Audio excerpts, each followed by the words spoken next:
There is a silence that lives inside you. It is louder than any storm, more vast than any ocean. You have felt it in the quiet moments after the world has gone to sleep, in the brief pause between a breath in and a breath out. For a long time, you may have mistaken this silence for emptiness, a void to be filled with noise, with work, with the voices of others. But it is not emptiness, it is a presence. It is a message, written in a language your soul understands, waiting for your mind to be still enough to decipher it. You are here because the search for something more has become a quiet ache, a constant hum beneath the surface of your daily life. The promotions, the acquisitions, the endless scrolling, none of it has silenced that hum. In fact, it has only made the silence that follows feel more profound, more insistent. You have felt the strange and unsettling suspicion that you are living on the surface of your own life, that there is a deeper truth, a more authentic way of being that remains just beyond your grasp. You are not wrong.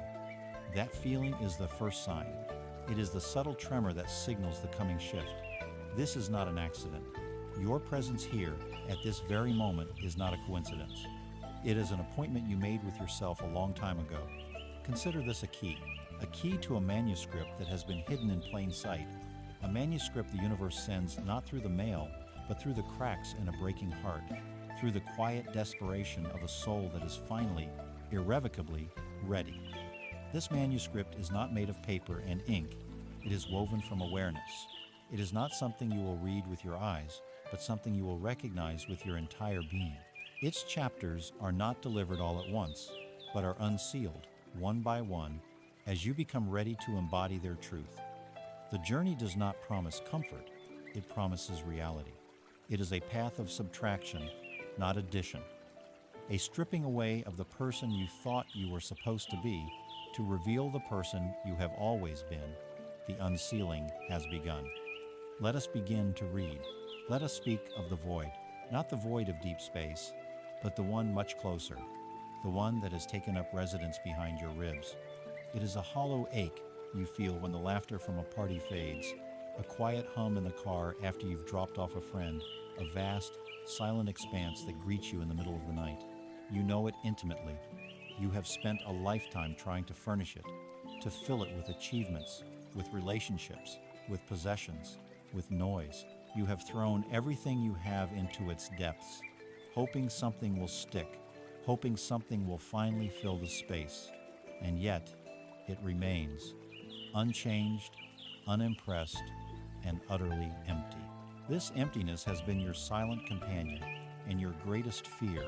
You have diagnosed it as loneliness, as depression, as a lack of purpose. You have treated it as a symptom of a broken life, a flaw in your character, a sign that you are not enough. But the first chapter of this hidden manuscript asks you to consider a radical idea. What if this void is not a sign of your brokenness? What if it is the first sign of your wholeness beginning to call you home? What if it is not an absence, but a presence? A space cleared by your soul, pushing out the clutter and the noise, making room for what truly matters. For years, you have been at war with this feeling. You have become a master of the art of escape. Observe your own patterns. The moment a sliver of that quiet emptiness appears, your hand instinctively reaches for a distraction. A phone, a screen, a stream of infinite content designed to occupy every last corner of your awareness. You fill your ears with music and podcasts, not for the love of the sound, but for the fear of the silence it holds at bay. You fill your schedule until it overflows, running from one commitment to the next, a marathon of busyness that leaves you breathless but safe from having to sit with yourself. You seek out crowds, conversations, the energy of others, using their presence as a shield against your own inner silence. You may even have used substances, food, or fleeting romances as temporary insulation against the profound internal chill. This is not a judgment. It is the diagnosis of a universal human condition. We have become a civilization of escape artists, terrified of what we might find if we were to simply stop. The conflict is clear. The deep, primal desire of the soul to be heard versus the terrified ego's need for constant motion. The ego knows that in true silence, it begins to dissolve. It knows that in the vastness of the void, its titles, its accomplishments, its carefully constructed identity mean nothing. And so it runs. It keeps you running, convincing you that the emptiness is a monster that will consume you. But the real exhaustion, the soul-deep weariness you feel, does not come from your work or your life. It comes from the constant, draining effort of running from your own center. The core message of this first chapter is this: the void is not your enemy. It is your origin. It is the fertile darkness from which all creation springs. The universe itself began in a vast, silent expanse. A seed must be planted in the dark, empty soil to grow. Your soul is no different. This emptiness you feel is not a punishment.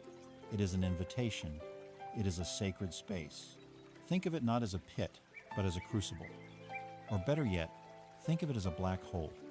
In popular imagination, a black hole is a monster of pure destruction, a cosmic vacuum cleaner. But in the language of the universe, a black hole is a point of immense gravity.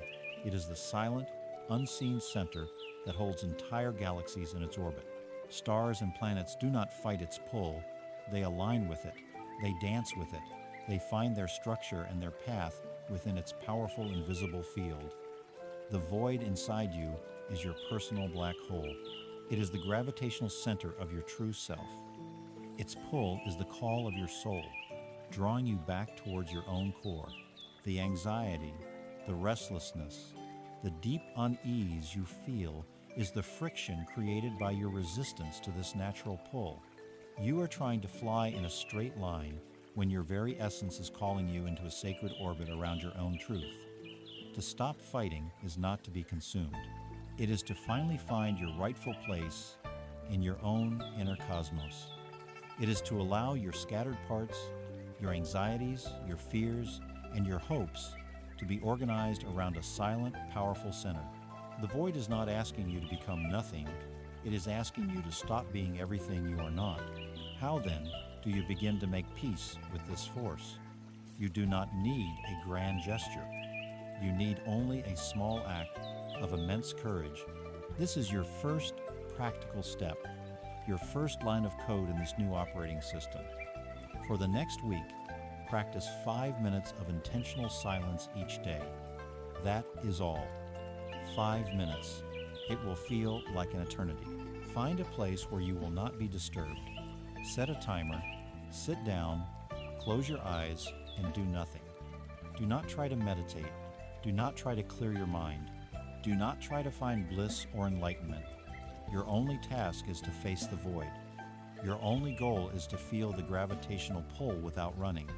And what will you feel? You will feel the urge to run. Your body will itch.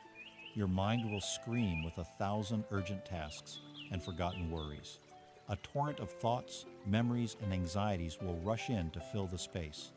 Do not fight them. Do not engage them. Simply notice them as you would notice clouds passing in the sky. Beneath that storm of thoughts, feel the emptiness itself. Feel the space in which the thoughts are happening. Acknowledge it. Let it be there. You might say internally, "Ah, there you are. I feel you." Breathe into it. For these 5 minutes, you are not trying to fix it or fill it or understand it. You are simply allowing it to exist. You are letting the monster out of the closet and realizing it is not a monster at all. It is just a space, an empty room waiting for its true occupant. This small act is an act of profound rebellion against a lifetime of conditioning. It is you finally turning around to face the shadow that has been chasing you. And you will find that when you face it, it does not devour you. It simply stops. This practice of sitting with the void is the beginning of everything. It is the foundational skill upon which all other inner work is built. You cannot hear the whispers of your intuition if you are afraid of the silence in which it speaks. You cannot heal your wounds if you refuse to enter the quiet rooms where they are stored. You cannot discover your purpose if you are constantly running from the empty space where it is meant to be born. This void, this sacred emptiness, is the canvas upon to which the rest of your life will be painted. By learning to sit with it, to befriend its vastness, You are not surrendering to nothingness. You are claiming your territory. You are declaring that you are no longer afraid of your own depth. You are learning that its gravity is not there to destroy you, but to anchor you. It is the anchor that will hold you steady in the storms of life, the silent center that will keep you oriented when the outside world spins into chaos. So do not fear the void. It is not the end of you. It is the beginning. It is the silent, fertile ground of your soul, waiting patiently for you to come home. It is the first and most important page of the manuscript, and you have just begun to read. After you have sat in the silence of the void, after you have allowed its gravity to hold you without running, you will begin to notice what rushes in to fill it. It is not the future that comes visiting. It is the past, a ghost, a memory, a feeling, and you will discover a profound and unsettling truth. The past does not haunt you, you haunt the past. Inside the vast architecture of your mind, you have built a structure, a grand and silent building that you visit every single day. Let us call it the Museum of Past Sorrows. It is a masterpiece of curation. Every hurt, every betrayal, every failure, every moment of shame has its own immaculately preserved exhibit. Nothing is forgotten here. The light is always dim. The air is thick with reverence for what has been lost. You are the founder, the curator, and the museum's most loyal patron. You know every corridor by heart. You walk the same paths, pausing at the same displays, rereading the same plaques that describe in detail how you were wronged, how you failed, how life proved to be unfair. You come here for proof of your identity, proof that your pain is real, that your story is valid. This museum is your fortress, but its doors lock from the inside. And the second chapter of this manuscript is here to hand you the key, not to lock it tighter, but to finally walk out into the sun. Let us take a tour of your creation. Notice the precision of the exhibits. Over in the west wing is the Hall of Betrayal. Here, behind velvet ropes, are the frozen moments when trust was broken. You can see the faces, hear the exact words spoken, feel the cold shock as if it were happening right now. You have polished these memories until they shine with a dark gleam. You have replayed the scenes so many times that the actors are no longer real people, but archetypes of the betrayer in your personal mythology. Next to it, perhaps, is the Gallery of Regret. Each painting depicts a choice you wish you could undo. The wrong turn taken, the opportunity missed, the words left unsaid. You stand before these canvases and whip yourself with the brushstrokes of what if and if only. You are a connoisseur of your own mistakes. Then there is the central sculpture, the centerpiece of the entire museum. It is the one great wound, the one defining trauma that you believe has shaped you more than any other. You have built the entire museum around it. It is the source of your most compelling story, the story of the one who survived this. It gives you a sense of gravity, of importance. This story, this curated collection of pain, has become your identity. The ego loves a good story, and the story of suffering is the most compelling story of all. It is a solid, heavy thing to hold on to in the unpredictable chaos of life. It gives you a reason, an explanation for your fears, your limitations, your unhappiness. And so you tend to the museum. You dust the artifacts with your attention. You keep the sorrow alive with the energy of your focus.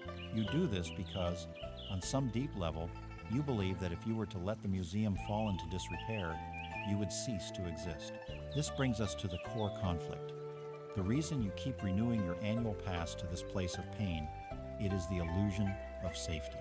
The dim, predictable corridors of the museum feel safer than the bright, chaotic, and unpredictable world outside. In here, you know the script. You know exactly how the pain feels. It is a familiar ache, a dependable sorrow. It is a known quantity. To heal, to truly let go, means stepping out of the museum and into a future where you are not defined by your wounds. And this is terrifying.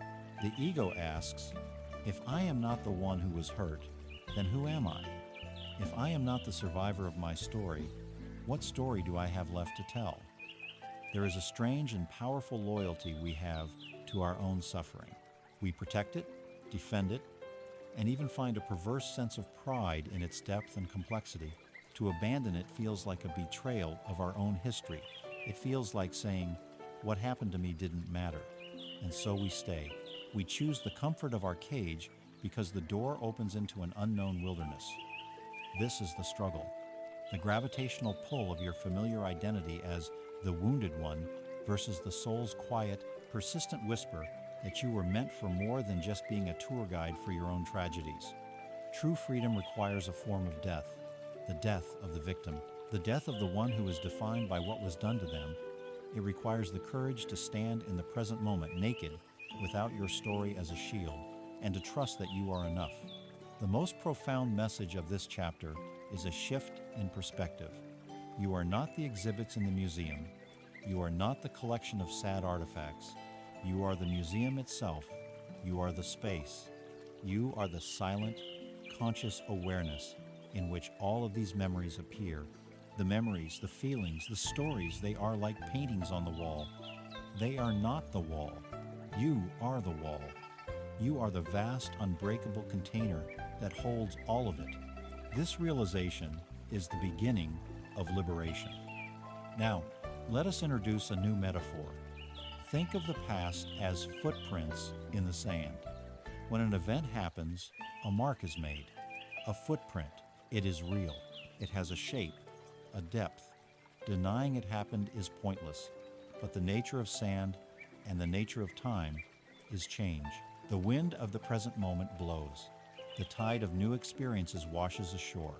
Naturally, over time, the footprint softens, its edges blur, and eventually it becomes smooth sand once more. The mark is integrated back into the whole. Suffering does not come from the footprint. Suffering comes when you see a footprint you do not like, and you decide to pour concrete into it. You make a permanent cast of the wound. Then you pry the heavy, jagged block of concrete from the earth, chain it to your ankle, and drag it with you into every new day, into every new relationship, wondering why you are so tired, why you cannot run, why you sink. You are not a victim of the past. You are a volunteer, hauling stones of your own making. The core message is this: you must learn to let the past be sand. Acknowledge the footprint was made, see it for what it is, and then allow the healing winds and waters of the present moment to do their work. Your identity is the entire beach, not one particular footprint. How do you begin this monumental task of leaving the museum, of letting the concrete dissolve back into sand? You begin with a simple, powerful practice. You change your language. The next time a painful memory arises, the next time you feel the familiar pull to walk down a corridor of your inner museum, you will consciously interrupt the pattern. As the memory plays, as the feeling surges, you will create a space of awareness by saying to yourself, silently and with clarity, "This is an exhibit in the museum. I see it, but I do not live here." Do not try to push the memory away. Do not shame yourself for having it. That is just another form of resistance, another way of polishing the exhibit. Simply label it. This act of labeling is an act of profound mindfulness. It shifts you from being the character in the drama to being the audience watching the drama. You are no longer the one being betrayed. You are the one observing the memory of a betrayal. You are no longer the failure. You are the one observing the feeling of a past failure. With this simple label, you create a sliver of space between you and the pain, and in that space, freedom is born. You are acknowledging the reality of the artifact without mistaking it for your entire identity. Yes, this sculpture of regret is here. I see its form, its texture, and now I am choosing to walk past it. I am choosing to head for the exit. Leaving the museum is not an act of forgetting. It is an act of transcending. It is the understanding that the past is a place of reference, not a place of residence. The exhibits will always be there, a testament to the journey you have taken, but you are no longer required to live inside. The sun is shining outside. The wind of the present moment is calling. It is time to turn in your curator badge, to step through the heavy doors, and to let them swing shut behind you. You have walked out of the museum of past sorrows, the weight of stone and concrete beginning to fall away from your ankles. You have tasted the quiet power of the void. But as you step into the present moment, you find yourself entering another enclosure, one far more subtle and perhaps more pervasive. This is the prison of other people's eyes. It has no visible walls, no iron bars, no armed guards. Its architecture is invisible, woven from light and shadow, from perception and expectation. Its bars are forged from the fear of judgment. Its locks are made of the need for approval, and its warden is the collective gaze of the world. You have lived inside this prison for so long that you have mistaken its boundaries for the edges of the world itself. Every choice, from the clothes you wear, to the career you pursue, to the words you speak, is first passed through a silent filter. What will they think? The they is a shape-shifting phantoma parent, a partner, a boss, a friend, a faceless crowd on the internet. You have given this phantom tribunal the ultimate power, the power to define your worth. You are the prisoner, but you are also the guard, constantly patrolling the perimeter of your own authenticity, ensuring you never step out of line. This chapter is not an escape plan. It is a realization that the prison door has always been unlocked. You need only to turn the handle and walk through. Let us examine the mechanics of this sophisticated prison. It operates on a single, fundamental lie, that your value is external, something to be earned and granted by others. From a very young age, this lie was seeded into your mind. You were praised for being good, quiet, or clever, and you were corrected for being loud, difficult, or wrong. You quickly learned that love and approval were conditional, a reward for a successful performance, and so you began to perform. You created a version of yourself that you believed was most likely to receive applause, the acceptable self. This persona became your avatar in the world. It is polite, agreeable, ambitious in socially acceptable ways, and careful never to offend. Your true self, with its strange curiosities, its unpopular opinions, its unacceptable emotions, was pushed down into the dungeon of the psyche. Your life became a tightrope walk, a constant, exhausting effort to maintain this performance. You became a hyper-vigilant scanner of faces, a decoder of subtle shifts in tone, always searching for feedback. Did they like that? Was that the right thing to say? Do they think I'm smart? Do they think I'm attractive? Do they approve? This desperate search for validation is the source of what we call social anxiety. It is the fear that the mask will slip and the audience will see the flawed, real person underneath. You have handed the keys to your inner peace to everyone you meet, allowing their fleeting moods and biased perceptions to dictate your emotional state. If they smile, you feel worthy. If they frown, you feel worthless. You have made yourself a ship without a rudder, tossed about on the chaotic seas of other people's opinions. The toll of this constant performance is immense. It is a psychic drain that leaves you feeling hollow, resentful, and profoundly tired. Think of the sheer energy it takes to live this way. It is the energy of suppressing a no to utter a reluctant yes. It is the energy of silencing your own intuition because it conflicts with the sensible advice of others. It is the energy of biting your tongue when your truth wants to be spoken. It is the exhaustion of shaping your desires to fit into the small boxes of other people's expectations. This creates a deep internal conflict, a civil war within your own being. On one side, you have the quiet, persistent whisper of your authentic self, your soul, which knows what it wants, what it loves, what it values. On the other side, you have the loud, fearful voice of the performing self, the ego, which is terrified of being rejected, of being cast out of the tribe.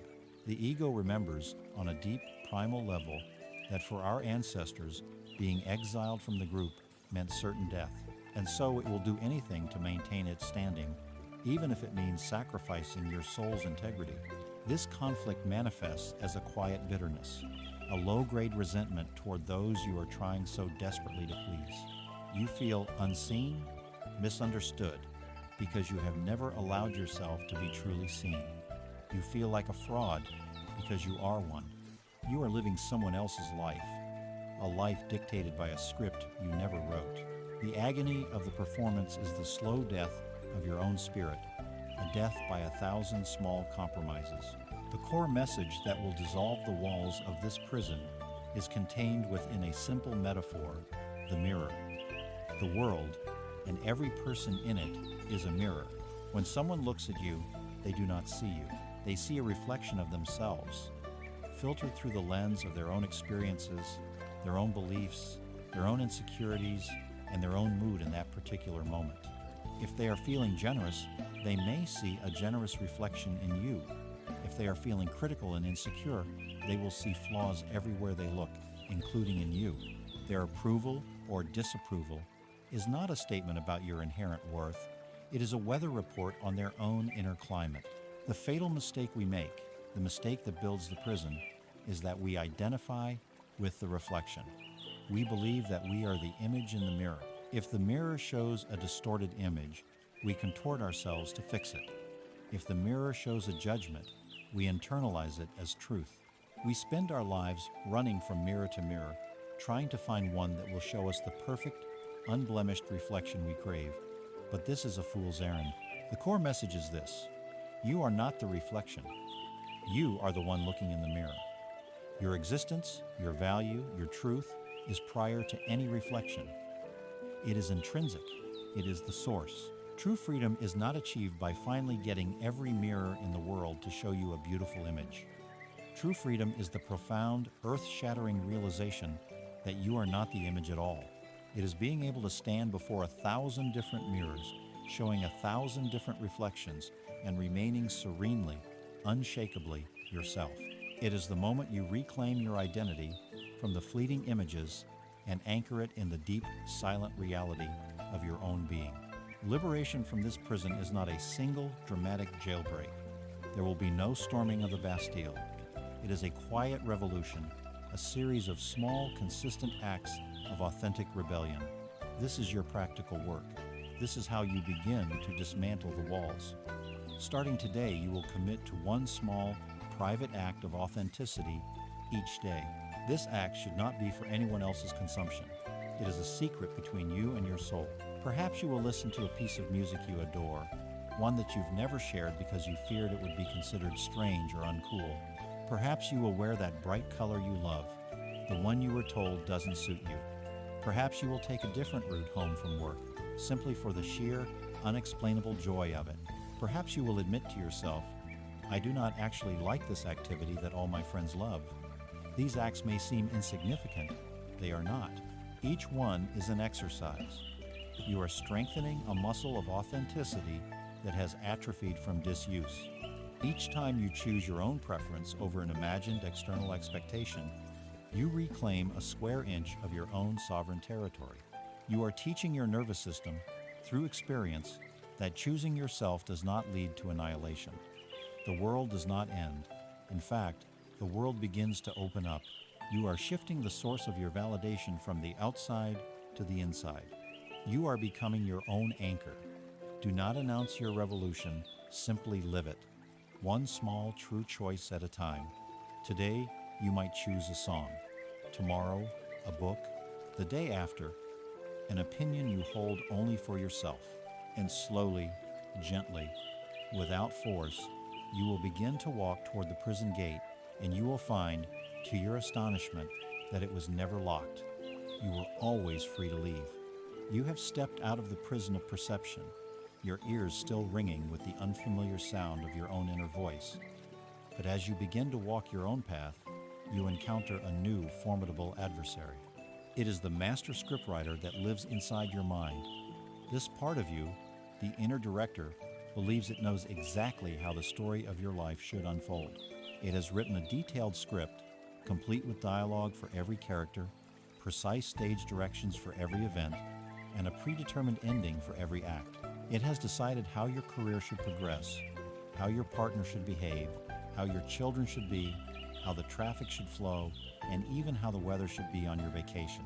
And the vast majority of your daily anxiety, your frustration, and your rage does not come from life itself. It comes from the glaring, infuriating gap between the elegant script you have written in your head and the messy, unpredictable, improvisational play that is actually unfolding on the stage of reality. You are at war. not with the world, but with your own expectations. This chapter is about the illusion of that control and the profound freedom that comes from finally, truly letting go of the script. Let us dissect this obsession with control. At its root, the need to control everything is a defense mechanism against a single, terrifying truth. Life is fundamentally uncertain.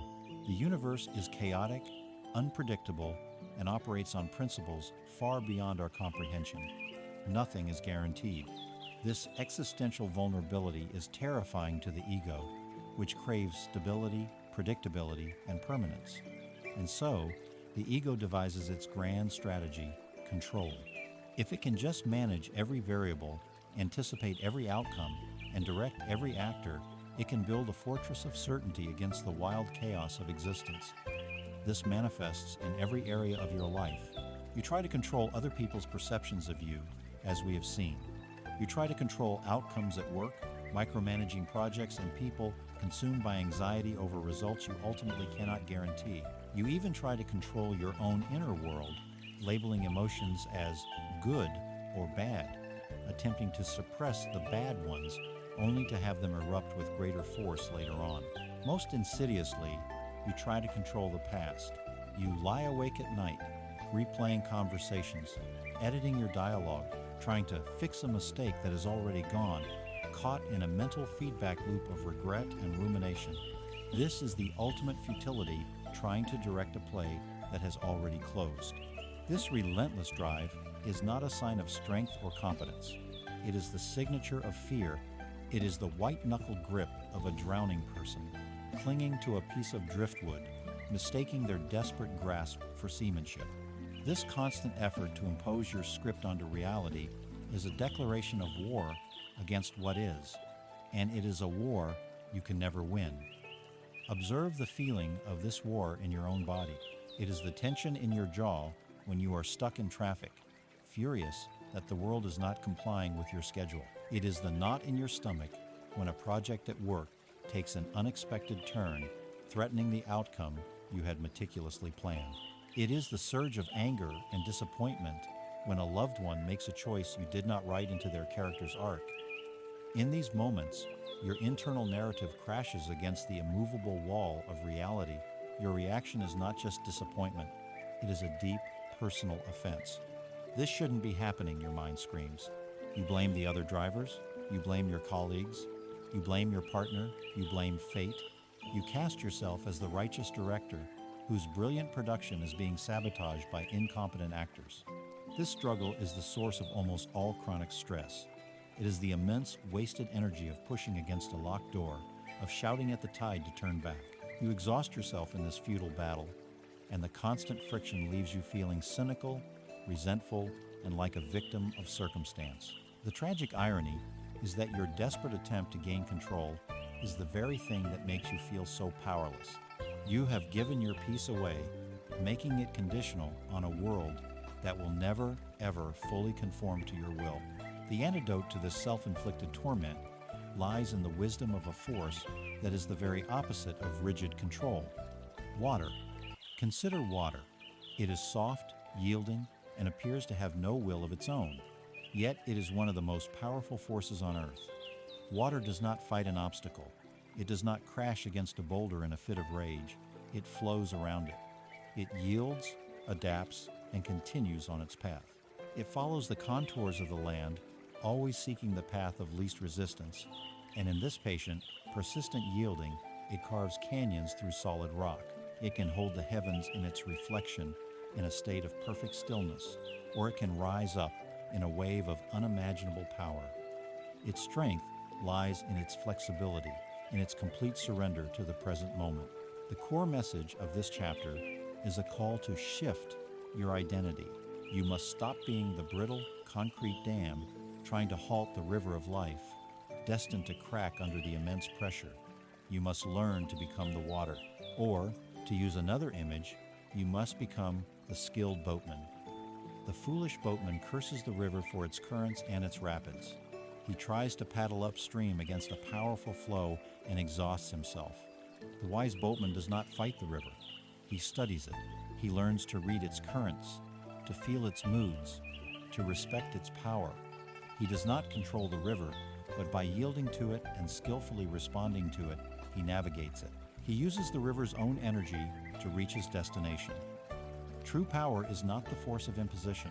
It is the grace of adaptation. It is letting go of the frantic need to control the narrative and discovering the profound art of response. This shift from control to response, from resistance to acceptance, begins with a practice of conscious surrender. Surrender, in this context, is not weakness. It is not giving up. It is a powerful, intelligent act of giving over. It is the conscious choice to stop fighting reality. Your practical work is to practice this surrender in small, manageable doses. The next time something does not go according to your script, a missed appointment, a spilled drink, a rainy day when you plan for sunnier training begins, your conditioned mind will immediately launch into resistance, into blame, into frustration. In that moment, you must pause. Take a single, deep breath and say to yourself, with as much sincerity as you can muster, "It is as it is." This is not a phrase of passive resignation.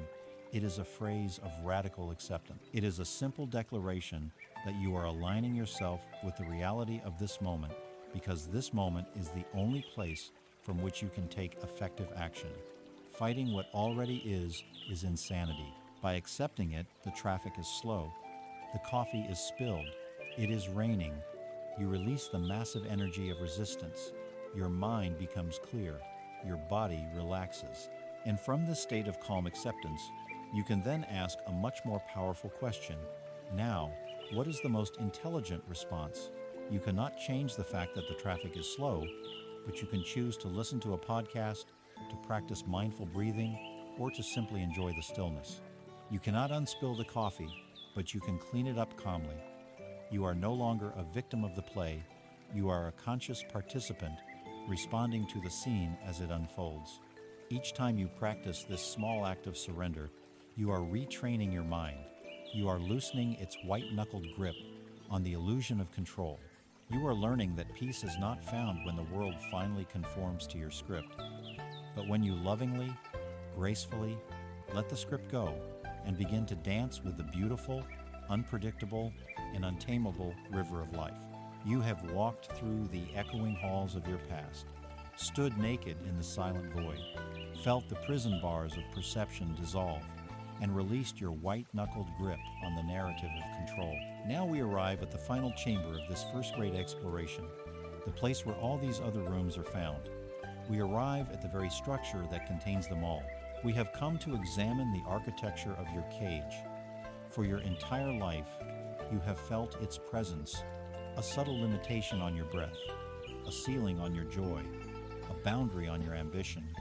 You have often looked for the source of this confinement on the outside.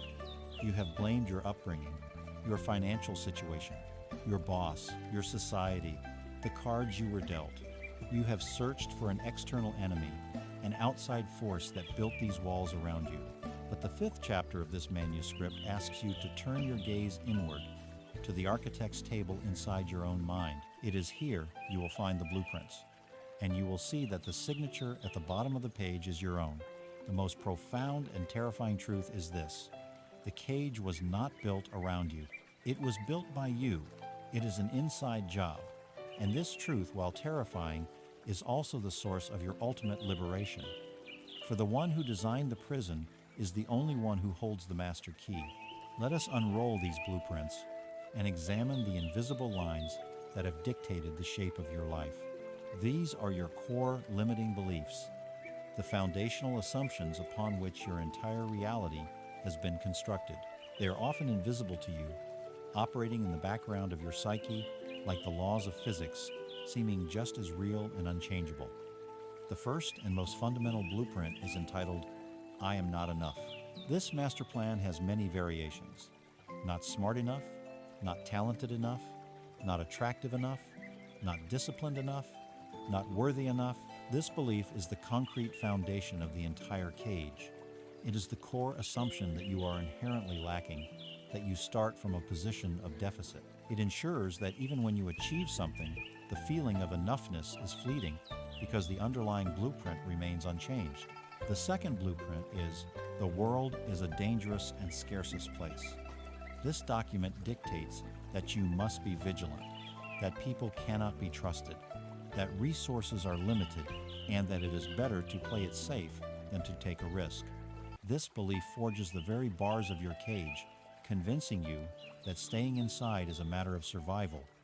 It makes you see threats where there is opportunity and competition where there could be collaboration. The third blueprint is, it's impossible for me. This belief governs the future. It is the lock on the cage door. It whispers that real change isn't possible for someone like you, that your dreams are unrealistic, that your past dictates your future. It looks at the vast open sky of potential and concludes, that is for other birds, not for me. These beliefs, most often absorbed unconsciously in childhood from the words and actions of others, are not truths. They are inherited conclusions.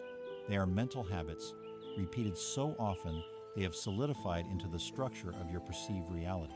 Why would a being with an infinite capacity for freedom choose to live in a cage, even one of its own making? This is the central conflict, the paradox that keeps you trapped. It is because the cage, for all its limitations, offers a perverse kind of comfort. It offers the comfort of the known. Inside the cage, the perch is familiar, the water dish is always in the same place, and the view, though limited, is predictable. To fly out into the open sky is to face the terrifying vastness of true freedom. The sky has no floor, no ceiling, no walls. It demands a level of trust and self-reliance that the caged bird has never had to develop. The cage also provides the ultimate excuse. It absolves you of the immense responsibility of your own life. You cannot fail if you never try.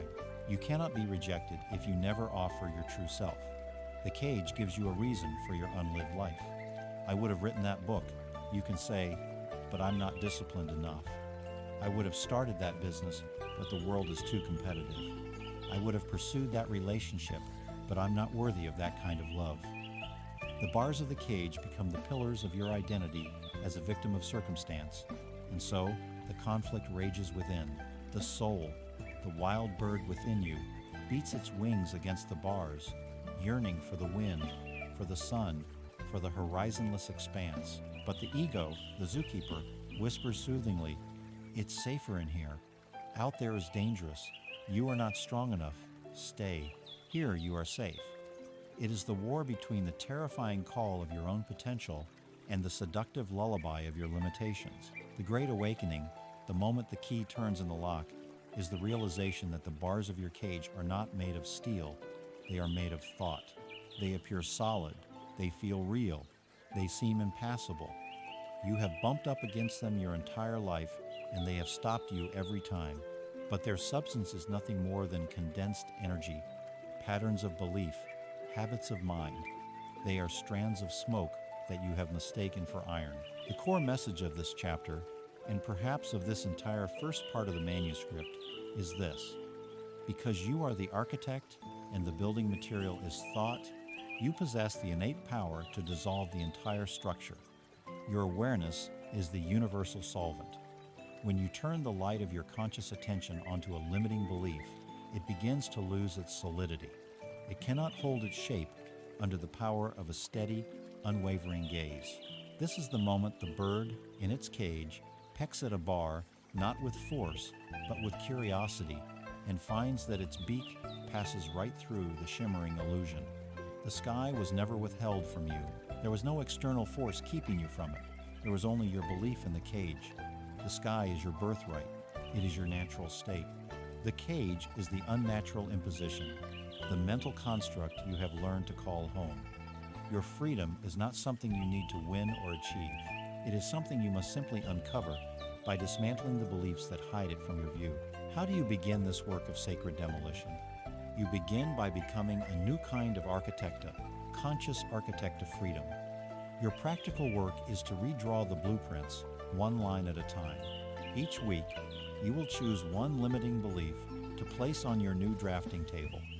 First, You must identify it and write it down with absolute clarity. Take it out of the shadowy realm of feeling and place it onto the page in black and white. For example, I believe I am too disorganized to ever be successful. Second, you will act as a detective and question this belief. Is it 100% absolutely true, with no exceptions? Search for contradictory evidence. Can you recall a time you were organized? Do you know of successful people who are not perfectly neat? Challenge the absolute authority of the statement. Poke holes in its logic. Third, and most importantly, you will take one small contradictory action. This is the hammer that chips away at the foundation. If you believe you are too disorganized, you will spend 5 minutes organizing a single drawer. If you believe you are not creative, you will spend 10 minutes doodling on a piece of paper with no goal in mind. If you believe you cannot learn new things, you will watch one 5-minute tutorial on a new subject. These actions are not meant to magically transform your life overnight. They are acts of defiance. They are signals to your subconscious mind that the old law is no longer in effect. You are introducing new data, creating new evidence that proves the blueprint is flawed. Each small action is a crack of light in the wall of the cage. And through these cracks, the light of the open sky will begin to pour in, reminding you of the vast, limitless being you have always been and are destined to become. The shadows have been named. The architecture has been revealed. The journey of liberation has now truly begun. You have stood before the blueprints of your own confinement and recognized the architect's signature. You have seen that the bars of the cage are forged from the ephemeral yet powerful substance of thought. The work of deconstruction is vital, but it is only the first half of the journey. To merely see the cage is not to escape it. You must now begin the second great work, the forging of the tools that will grant you true and lasting freedom. We now enter the second phase of this manuscript, moving from diagnosis to craft, from seeing the prison to building the pathway out. And the first tool we shall place in your hands is the most potent, the most misunderstood, and the most readily available of all. It is not a hammer or a chisel. It is not an action, but a state of being. It is the tool of silence. In our world, silence has become a synonym for absence, an awkward pause in conversation, a void to be filled as quickly as possible. We fear it. We run from it. But the wisdom of this chapter reframes silence entirely. It is not an absence, it is a presence. It is not a void, it is a crucible. It is the alchemical chamber where the lead of your chaotic mind is transformed into the gold of pure awareness. To understand the power of silence, we must first diagnose our profound addiction to its opposite, noise. You live in a civilization that is drowning in noise. There is the external noise, the ceaseless roar of traffic, the constant chatter of news cycles, the endless ping of notifications on your devices, the curated soundscape of stores and restaurants. This sonic bombardment is relentless, keeping your nervous system in a perpetual state of low-grade agitation. But even if you were to escape to a remote cabin, you would still face the more insidious noise, the internal noise. This is the chattering monkey of the mind, the ceaseless internal monologue that narrates, judges, worries, plans, and replays events on an infinite loop. This internal static is the soundtrack of the ego. It is the noise that keeps you locked in the surface layers of your being, forever distracted from the silent depths below. Your relationship with this noise has become an addiction. Observe yourself. The moment there is a gap, an unfilled space, what happens? Your hand reaches for the phone.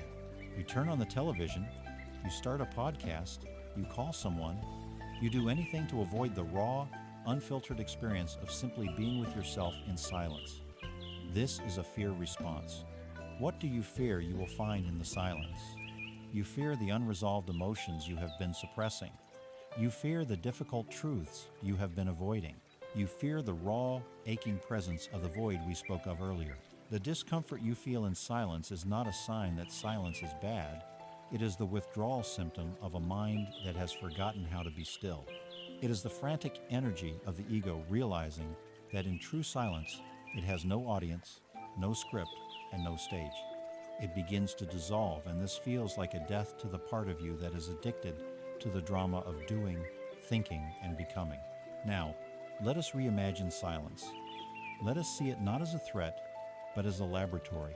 The alchemists of old sought to turn base metals into gold. This was always understood by mystics as a metaphor for the inner process of spiritual transformation. Your soul is the alchemist, and silence is its sacred laboratory. To perform this alchemy, 3 things are required: the base material, the transformative agent, and the container. The base material is the lead of your everyday mind. Your anxieties, your limiting beliefs, your unprocessed emotions, your chaotic thoughts. This is the raw stuff you bring into the lab. You do not need to get rid of it before you begin. You bring it with you. The transformative agent, the fire that heats the crucible, is your own conscious, non-judgmental attention. It is the simple, powerful act of observing your inner state without getting lost in it, without condemning it, without trying to fix it. The container, the crucible that can withstand the heat and hold the process, is silence. You cannot apply the fire of pure attention amidst the noise and chaos of daily life. The distractions are too great. The internal chatter is too loud. You must enter the soundproof chamber of silence. It is only here, in the stillness, that you can truly begin the work. In the noise of the world, you react. A thought comes, and you follow it down a rabbit hole. An emotion arises, and you are swept away by it. In the silence of the laboratory, you learn to respond. A thought comes, and you observe it as a cloud passing in the sky. An emotion arises, and you feel its energy in your body without becoming its story. In this space of detached observation, the transformation happens. The frantic energy of anxiety, when held in the warm embrace of silent awareness, transmutes into focused energy. The heavy weight of sadness transmutes into deep compassion. The chaos of 1,000 scattered thoughts coalesces into a single point of profound clarity.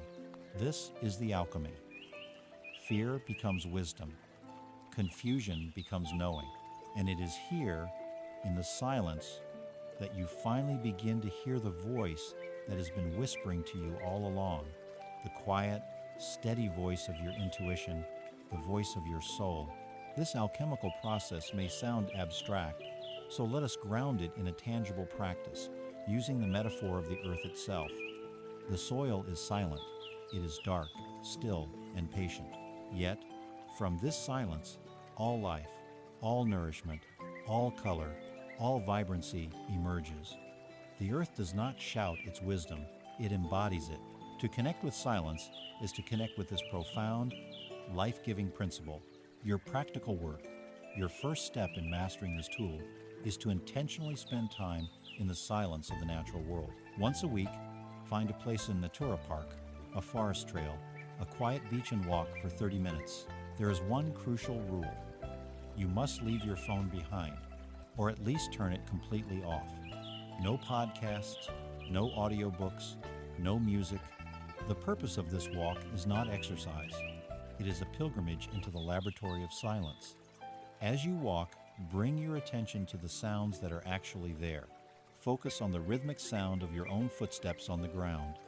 Let it become a mantra, a physical reminder of your connection to the earth. Listen to the sound of the wind moving through the leaves, the call of a distant bird. These are not distractions. This is the subtle language of the real world, a language you can only hear when the artificial noise is turned off. Feel the sensation of the air on your skin. Notice the quality of the light. You are not trying to empty your mind. You are simply changing what you are filling it with, shifting from the second-hand, man-made noise of the digital world to the first-hand, living presence of the natural world. This practice is a form of deep listening. You are listening to the silence that holds all the other sounds. You are grounding your frantic, airy energy in the deep, silent stability of the earth. You are allowing the soil of your being to be still so that new life can begin to grow. Silence, then, is not an escape from life. It is a deeper immersion into it. It is the forgotten nutrient for which your soul is starving. It is the space where you recalibrate your inner compass away from the magnetic interference of the world's demands and expectations. By intentionally creating pockets of silence in your day, by taking these silent walks, you are building your laboratory. You are creating the necessary conditions for your own transformation. You will find that after spending time in silence, the world looks different. Colors are brighter, your thoughts are clearer, your decisions come from a deeper, more grounded place. You are less reactive, less easily thrown off balance. You are learning to operate from your center, from the quiet core of your being, rather than from the chaotic periphery of your ego. Do not treat this practice as another chore on your to-do list. Treat it as an act of profound kindness to yourself. You are giving your soul the one thing it needs most: a quiet place to be heard. Remember the earth. It does not strive. It does not rush. It does not make noise. It simply is. And in its silent, patient being, it creates worlds. Your silence is just as creative. It is not empty. It is full.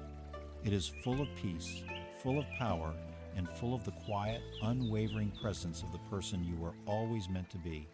Enter it. Befriend it. It is the first and most essential tool for your journey home. You have stepped into the silent laboratory of your soul, creating a space free from the world's noise. In that quiet chamber, you have inevitably come face to face with the frantic, restless nature of your own mind. You have noticed its incredible ability to time travel. In the span of a single breath, it can leap a decade into the past to replay a regret, then catapult 15 years into the future to worry about a catastrophe that will likely never occur. The mind is a ghost, a phantom, constantly haunting the corridors of what was and what might be. It rarely, if ever, chooses to reside in the only place where life is actually happening, the present moment. How then do you call this time-traveling mind home? How do you leash the ghost and bring it back to reality? You do not fight the mind with the mind. You use a different tool altogether, one that is so obvious, so immediate, that you have overlooked its power for most of your life. You use your body. The body is the one aspect of your being that is incapable of time travel. It cannot live in the past. It cannot exist in the future. Your body is, and always will be, rooted irrevocably in the now.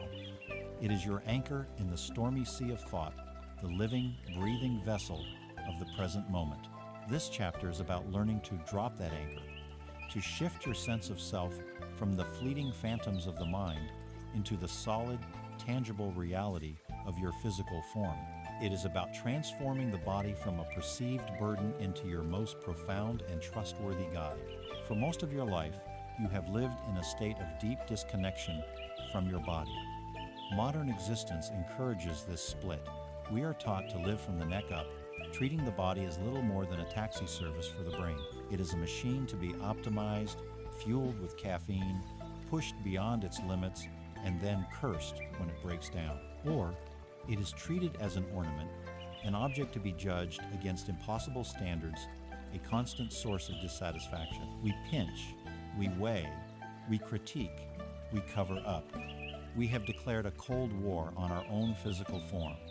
We see it as a source of burdens. There is the burden of its appearance, which never seems to quite match the idealized images we are fed. There is the burden of its aging, a process we fight with every cream and procedure, seeing it as a sign of decay rather than a natural unfolding. There is the burden of its pain, which we treat as an enemy to be silenced with pills and quick fixes, rather than a message to be heard. And there is the burden of its needs, its relentless demands for rest, for proper food, for movement, which we often see as inconvenient interruptions to our more important mental pursuits. This adversarial relationship, this deep internal schism, is a source of immense suffering. You are living in a state of exile from your own home. You are a king who has abandoned his own kingdom, choosing to live as a ghost in the haunted castles of past and future, while the rich, fertile lands of the present moment lie fallow and untended. The core message of this chapter is a call to end this war and become a student of your own body. For your body is speaking to you constantly. It is communicating with you every moment of every day, not in the abstract language of words, but in its own native tongue, the language of sensation. Your tension, your pain, your fatigue, these are not random malfunctions. They are sophisticated, intelligent messages from the truth of your being. A knot in your stomach before a meeting is not just a digestive issue. It is a clear bulletin from your intuition, speaking of fear or a lack of integrity in the situation. The chronic tension in your shoulders is not just poor posture. It is the physical manifestation of the emotional and mental burdens you are carrying. Shallow breathing that you barely notice is a constant, low-level signal of anxiety, a message from your nervous system that it does not feel safe. The bone-deep weariness you feel at the end of the day is not a deficiency to be overcome with another energy drink. It is a loving, desperate plea for rest, for stillness, for integration. Pain is the body's most urgent form of communication. It is a fire alarm, demanding your immediate, focused attention on a specific area that is in distress. Your mind can lie. It can rationalize. It can create elaborate stories. It can live in denial. Your body cannot. It is incapable of dishonesty. It is the ultimate truth teller in your life. To learn its language, to pay attention to its subtle whispers before they become desperate screams, is to learn the art of harmonious living. It is to gain access to a source of wisdom that is far older and more reliable than the frantic chatter of your conscious mind. How do you begin to listen? How do you inhabit this forgotten kingdom? You begin by growing roots. A great tree is not swayed by every passing storm because its roots run deep into the silent, stable earth. Your body is your root system. The practice of growing these roots is a form of meditation, but one that is exquisitely simple. It is often called a body scan. It is the act of bringing your awareness piece by piece into your physical form. This is your practical work. Find a comfortable position, sitting or lying down. Close your eyes. Begin by bringing your full attention to the soles of your feet. Do not just think about your feet. Feel them from the inside out. Notice the points of contact with the floor or your shoes. Notice any sensations: warmth, coolness, tingling, pressure. There is no need to change or fix anything.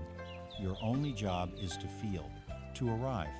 Then, slowly, as if moving a gentle beam of light, begin to travel your awareness up your body. Feel your ankles, your calves, your knees. Can you feel the subtle life force, the gentle hum of energy within them? Move up into your thighs, your hips, your pelvic bowl. This area, for many, holds a great deal of unconscious tension. Simply notice it. Bathe it in your warm, accepting awareness. Move up into your abdomen, feeling the gentle rise and fall with each breath. Scan your lower back, your chest, your shoulders. This is a journey of discovery, not a mission of correction. When you encounter a place of tension or pain, do not recoil. Do not judge it as bad. Instead, breathe into it. Imagine your breath carrying a sense of warmth and spaciousness to that area. Greet the sensation as you would greet a messenger, with curiosity. What are you here to tell me? Continue up through your arms, your hands, your neck, your jaw, your face. Finally, feel the whole of your body from head to toe, humming with sensation, alive, present. In these few minutes, you have achieved something profound. You have come home, you have dropped the anchor, you have grown your roots deep into the rich, dark soil of the present moment. By practicing this embodiment, this conscious inhabitation of your physical form, you are fundamentally altering your relationship with reality. You are training yourself to find your center, not in the chaotic world of thought, but in the stable, grounded truth of your body. This anchor will become your refuge. When you are swept up in a storm of anxiety, you can bring your attention to the feeling of your feet on the floor, and you will find instant stability. When you are lost in a spiral of angry thoughts, you can bring your awareness to the rhythm of your own breathing, and you will find a calming center. The body is your gateway out of the prison of the abstract mind and into the living, breathing world. It is not a burden to be carried. It is the sacred vessel that carries you. It is not a source of problems, but a source of profound, unwavering wisdom. To choose to inhabit your body is to choose to be here, now. It is to choose the tangible over the imaginary, the real over the story. It is the most powerful act of presence you can perform. Your body is not an obstacle on your spiritual path. Your body is the path. Learning to walk it with awareness, with kindness, and with deep listening is the next crucial tool you will use to build a life of authentic freedom. You have begun to befriend the silence. You have learned to drop your anchor into the deep, steady truth of your body. You have found your way back to the present moment. And here, in the now, you are faced with a fundamental choice. The present moment is a crossroads. One path leads toward the easy, the familiar, the immediately gratifying. The other path leads toward what you value, toward the person you truly wish to become, and it is almost always uphill. To walk this second path requires the third great tool we must forge. It is a tool that has been misunderstood, maligned, and feared. It is a word that likely makes you flinch, conjuring images of punishment, restriction, and joyless self-denial. That word is discipline. For most of your life, you have seen discipline as the enemy of freedom. You have believed that freedom is the ability to do whatever you want, whenever you want. This chapter is here to propose a radical inversion of that belief. The undisciplined life is not a life of freedom. It is a life of slavery. And true discipline, understood in its purest form, is not a cage. It is the chisel that will set you free. Let us examine the nature of this slavery, the state of living without discipline. On the surface, it looks like freedom. You are free to hit the snooze button. You are free to scroll on your phone for hours. You are free to eat the food that gives you a moment of pleasure but a day of lethargy. You are free to avoid the difficult conversation, to put off the important project, to break the promises you make to yourself. This is not freedom. It is the tyranny of impulse. It is being a slave to every fleeting mood that drifts through your consciousness. I don't feel like it becomes your master, and you obey its every command without question. You become a slave to your own comfort, terrified of any sensation of difficulty or exertion. You become a leaf in the wind, blown about by the changing currents of your immediate desires, with no say in your ultimate destination. This life, lived at the mercy of your own whims, leads to a profound sense of powerlessness. You look at your unfulfilled potential, your unfinished projects, your unhealthy habits, and you feel like a victim. You wonder why you can't seem to get your life together. The reason is that you have abdicated the throne of your own life. You have let impulse and mood reign in your stead. The long-term result of this short-term ease is a deep and abiding regret, a quiet self-loathing that comes from the knowledge that you are not living in alignment with your own soul. You are a ship with a brilliant map of a treasured island, but you have handed the wheel over to a drunken monkey who is only interested in the next banana. Now, let us redefine discipline. Let us strip it of its punishing, critical tone and see it for what it is, the ultimate act of self-love. True discipline is not about forcing yourself to do things you hate. It is the conscious, deliberate act of aligning your present actions with your future self. It is choosing the person you want to be over the feelings of the person you are right now. It is the ability to make a promise to yourself and then keep it, especially when it is inconvenient or uncomfortable. It is here that we must introduce the metaphor of the forge. Your will, your desire, your intention to create a better life, this is a raw and powerful energy. It is like fire. Untended, fire is chaotic. It can provide a moment of warmth, but it can also spread uncontrollably and burn down the entire forest. To be useful, fire needs a structure. It needs a forge. Discipline is the forge of the will. It is the strong, contained structure that takes the wild, chaotic energy of your intention and focuses it into a single, white-hot point. A blacksmith takes a shapeless lump of iron, your raw potential, and places it into the controlled fire of the forge. The fire softens the metal, makes it malleable. Then, with the hammer of conscious action on the anvil of commitment, the blacksmith shapes the iron. It is a difficult, loud, and sweaty process. But through this disciplined application of fire and force, what was once a useless lump of metal becomes a sword-strong, sharp, beautiful, and purposeful. Discipline does not extinguish the fire of your passion. It contains it, focuses it, and transforms its raw energy into something of great power and value. It is the process by which you become the blacksmith of your own soul, forging a life of purpose from the raw material of your potential. The reason most people fail at discipline is that they approach it with the wrong mindset. They see it as a brutal, all-or-nothing campaign. Starting Monday, they declare, I will wake up at 5 a.m., run 5 miles, meditate for an hour, and eat only kale.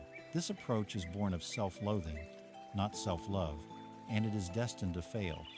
It is like trying to forge a sword with a forest fire instead of a controlled forge. You will simply burn out. The true path begins not with a grand gesture, but with a quiet, almost imperceptible one. It begins with the practice of a micro-discipline. This is your practical work. Your task is to choose one single, positive action that is so small it is almost laughable. An action that is, as they say, too small to fail, and you will commit to doing it every single day. This is not about the action itself. It is about the muscle you are building. The examples are endless. You might commit to drinking 1 glass of water as soon as you wake up. You might commit to reading 1 single page of a book each day. You might commit to meditating for 60 seconds. You might commit to writing 1 sentence in a journal. The action must feel ridiculously easy. Why? Because you are not trying to transform your body or your mind overnight. You are trying to rebuild a broken foundation, the foundation of self-trust. Every time you keep this tiny promise to yourself, you cast a vote for the new you. You send a message to the deepest parts of your being. I am someone who does what I say I will do. Each day you perform your micro-discipline. You are laying another brick in the forge. You are proving to yourself on a cellular level that your word has integrity. This practice is not about the water or the book or the meditation. It is about the sacred act of keeping your own word. This daily act of integrity is what builds the quiet, unshakable self-respect that is the true engine of all lasting change. Discipline, seen through this new lens, is not a burden. It is a tool of liberation. It is the structure that allows you to be free from the prison of your own fleeting impulses. It is the self-respect that frees you from the cycle of procrastination and regret. The joy it produces is not the cheap, fleeting thrill of satisfying an impulse. It is the deep, resonant joy that comes from being the conscious author of your own days. It is the satisfaction of looking back on a day, a week, or a year and knowing that you lived with intention, that you honored your values even when it was hard. The forge of discipline builds more than just good habits. It builds character. It forges a resilient will. It creates a person who can be trusted, most importantly, by themselves. As you master your microdiscipline, you can slowly, gently add another. You strengthen the forge. You increase the heat. You find that your capacity for focused action grows. You begin to walk the uphill path, not with grim determination, but with a quiet confidence. You carry your own torch, the torch of your focused will, and it illuminates the path through the inevitable fog of laziness, fear, and not feeling like it. You are no longer the slave. You are the master. You are no longer the leaf in the wind. You are the captain, hands steady on the wheel, navigating the seas of your life with purpose and with grace. This is the freedom that discipline provides. It is the freedom to choose your destination and the power to actually sail there. You have begun to build your forge, laying the first bricks of self-trust with the practice of a micro-discipline. You are learning to wield the tool of a focused will. Now, you must learn where to direct that will. For what purpose shall you use this newly forged sword? Where is the work to be done? To find the answer, you must learn to use the fourth great tool, a guidance system of profound intelligence that you already possess. It is a tool, however, that you have been conditioned to misunderstand your entire life. You have been taught to see it as an enemy, a warning sign, a signal of danger. This tool is the feeling of discomfort. From the moment you were born, your entire biological and psychological apparatus has been geared towards a single overriding objective: avoid pain, seek pleasure; avoid discomfort, seek comfort. Your life has become a complex and sophisticated strategy for maintaining a state of ease. You curate your environment, your relationships, and your routines to minimize friction and maximize comfort. But this chapter delivers a truth that will challenge this fundamental operating principle. Your relentless pursuit of comfort is the primary obstacle to your growth. And the feeling of discomfort, the very sensation you have spent your lifetime running from, is not a threat. It is a sacred messenger. It is your soul's compass, and it is always pointing you directly toward your own evolution. We live today in a cult of comfort. We have become masters of engineering ease into every corner of our lives. If we are hungry, food is delivered to our door. If we are bored, infinite entertainment awaits behind a screen. If we feel a twinge of loneliness, a digital pseudo-community is a click away. We exist in climate-controlled boxes, moving between our homes, our cars, and our offices, shielded from the raw and unpredictable elements of the natural world. On the surface, this seems like progress, but it has had a devastating effect on our resilience. We have systematically lowered our tolerance for any form of difficulty. Our psychological immune system has weakened. The moment we feel the slightest prick of discomfort, the awkwardness of a social situation, the frustration of learning a challenging new skill, the vulnerability of an honest conversation, the physical strain of exercise or internal alarms shriek, danger, abort, retreat to safety, we have become so accustomed to ease that we now interpret any form of friction as a sign that something is terribly wrong. The internal conflict is stark. Your biological survival instinct, wired over millennia, is programmed to conserve energy and stay within the safe, known territory of the herd.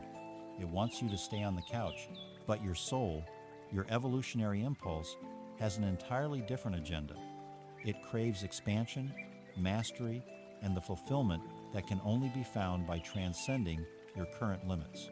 Your comfort zone is your soul's prison, and the discomfort you feel is the sound of your soul rattling the bars, begging you to step outside. This is where we must learn to recalibrate the compass. Imagine you are holding a compass in your hand. For your entire life, you have believed that the needle pointing toward the big red sea for comfort is pointing home. You have believed this is your true north, your safe harbor. When the needle swings away from it and points to the jagged, imposing D for discomfort, you have interpreted this as a malfunction, a warning that you are going the wrong way. You have done everything in your power procrastinating, making excuses, distracting yourself to force that needle back to the safety of comfort. The core message of this chapter is that you have been reading the compass upside down. Discomfort is true north. The feeling of discomfort is a precise, infallible indicator that you are standing at the very edge of your current capabilities. It is a signpost, not a stop sign. It is a blinking light that says, growth available here. Let us look at your life through this lens. That feeling of anxiety you get before speaking up in a meeting, that is not a signal to stay quiet. That is the compass pointing north toward the development of courage and self-expression. That feeling of frustration and mental fog when you try to learn a new instrument or a new language, that is not a sign that you are not good at it. That is the compass pointing north toward the expansion of your mind and the creation of new neural pathways. The fear and vulnerability you feel when you consider having a truly honest conversation with a loved one, that is the compass pointing north toward a deeper, more authentic connection. Every time you have fled from discomfort, you have turned your back on your own growth. You have abandoned your true north. The work now is to learn to trust the needle. It is to feel that familiar, uncomfortable pull, and instead of retreating, to whisper to yourself, ah, this is the way. Knowing the direction is one thing, taking the first step is another. This is where we must embrace the metaphor of the mountain. Imagine your potential. Your future self is the summit of a great mountain. The view from the top is expansive and beautiful. It is the version of your life that is filled with purpose, mastery, and authentic relationships. You are currently standing in the comfortable, green valley at the mountain's base. The valley is pleasant, but the view is limited. To get to the summit, you must climb, and the act of climbing a mountain is, by its very nature, uncomfortable. Your muscles will burn. Your lungs will ache for air. You will feel tired, exposed, and vulnerable. There will be moments when you want to quit and return to the familiar ease of the valley. Nobody accidentally arrives at a mountain summit. It is an intentional, disciplined, and often uncomfortable ascent. The discomfort is not a sign that something is wrong with the path. The discomfort is the path. It is the unavoidable friction of growth. It is the sensation of your muscles breaking down so they can rebuild stronger. It is the feeling of your mind stretching to accommodate a new reality. Your practical work is to fundamentally change your relationship to this process. When the feeling of discomfort arises, you must train yourself out of the panicked, reactive thought, "How do I make this stop?" Instead, you will pause. You will take a breath and drop your anchor into your body. And you will ask a new, more powerful question: what is this discomfort trying to teach me? What part of me is it asking to grow? This question transforms you from a victim of the feeling into its student. You become a curious explorer of your own inner landscape, an apprentice to your own evolution. You are no longer running from the burn. You are leaning into it, knowing it is the very thing that is making you stronger. By reframing discomfort in this way, you perform an act of profound alchemy. What was once your greatest enemy becomes your most trusted guide. What was once a source of fear becomes a source of excitement. You stop asking, "How can I stay comfortable?" and start asking, "Where is my next growth edge?" You begin to intentionally seek out healthy, constructive forms of discomfort. You volunteer for the presentation at work. You sign up for the class you know will be difficult. You initiate the conversation you have been avoiding. You are no longer a creature of habit, trapped in the safe but stagnant valley. You are a mountaineer, a conscious adventurer on the path of your own becoming. You understand that every moment of strain, every bead of sweat, every moment of doubt is a sacred part of the journey. You learn to find a deep satisfaction in the process itself, knowing that with every difficult step, you are leaving your smaller self behind. You are climbing toward the expansive view that your soul has always known was possible. Do not run from discomfort any longer. Turn and face it. Greet it as a friend. It is the compass that will never fail you, the guide that will always lead you home to the highest version of yourself. You have learned to sit in silence, to anchor in your body, to forge your will, and to follow the compass of discomfort toward your growth. As you practice these tools, as you step further onto the path of self-awareness, you will inevitably encounter the most wild and untamable force within the human landscape. You will encounter the raw power of your own emotions. For many, this is where the journey stalls. We can handle a quiet mind for a few moments. We can feel our feet on the floor, but when a wave of rage, or a chasm of grief, or a tremor of terror arises, all our spiritual tools are forgotten. We are thrown back into our most primitive survival strategies. For millennia, humanity has employed two primary strategies for dealing with the raw energy of emotion, and both are recipes for suffering. The first is to build a dam, to suppress, deny, and intellectualize our feelings, holding them back with the brute force of will. The second is to drown, to identify completely with the emotion, becoming its vessel and being swept away in its chaotic current. You have likely spent your life oscillating between these two failed approaches, the rigid tension of the dam builder and the chaotic despair of the drowning victim. This chapter offers a third way. It is not a strategy of control, but a path of wisdom. It is the way of the riverbank. Let us first examine the strategy of the dam. This is the path of the Stoic, the rationalist, the one who fears the messiness of feelings. You have learned that certain emotions are bad, weak, or unproductive. Anger is dangerous. Sadness is self-indulgent. Fear is for the weak.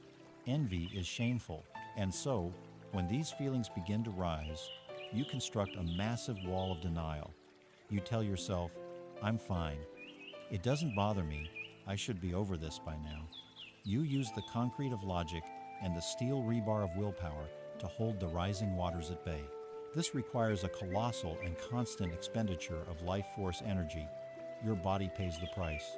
The suppressed energy of the dammed-up river manifests as chronic tension in your jaw and shoulders, as unexplained headaches, as a knot in your gut. Life behind the dam is brittle, rigid, and joyless. because in damming up the negative emotions, you also inadvertently block the positive ones. You cannot selectively numb feeling. In blocking your grief, you also block your capacity for profound joy. In damming your rage, you cut yourself off from the sacred fire of your own passion. And inevitably, the pressure behind the dam becomes too great. A small crack, a pierce, a minor frustration at work, a casual comment from a friend, and the entire structure fails. Decades of suppressed rage, grief, and fear burst forth in a destructive flash flood that harms you and everyone around you. The dam builder lives in constant, exhausting fear of this catastrophic failure. The opposite strategy is to drown. This is the path of the drama addict, the one who is identified with their feeling state. For this person, when an emotion arises, there is no separation. The thought is not, a feeling of sadness is here. The thought is, I am sad. You do not have the emotion has you. You merge with the current completely.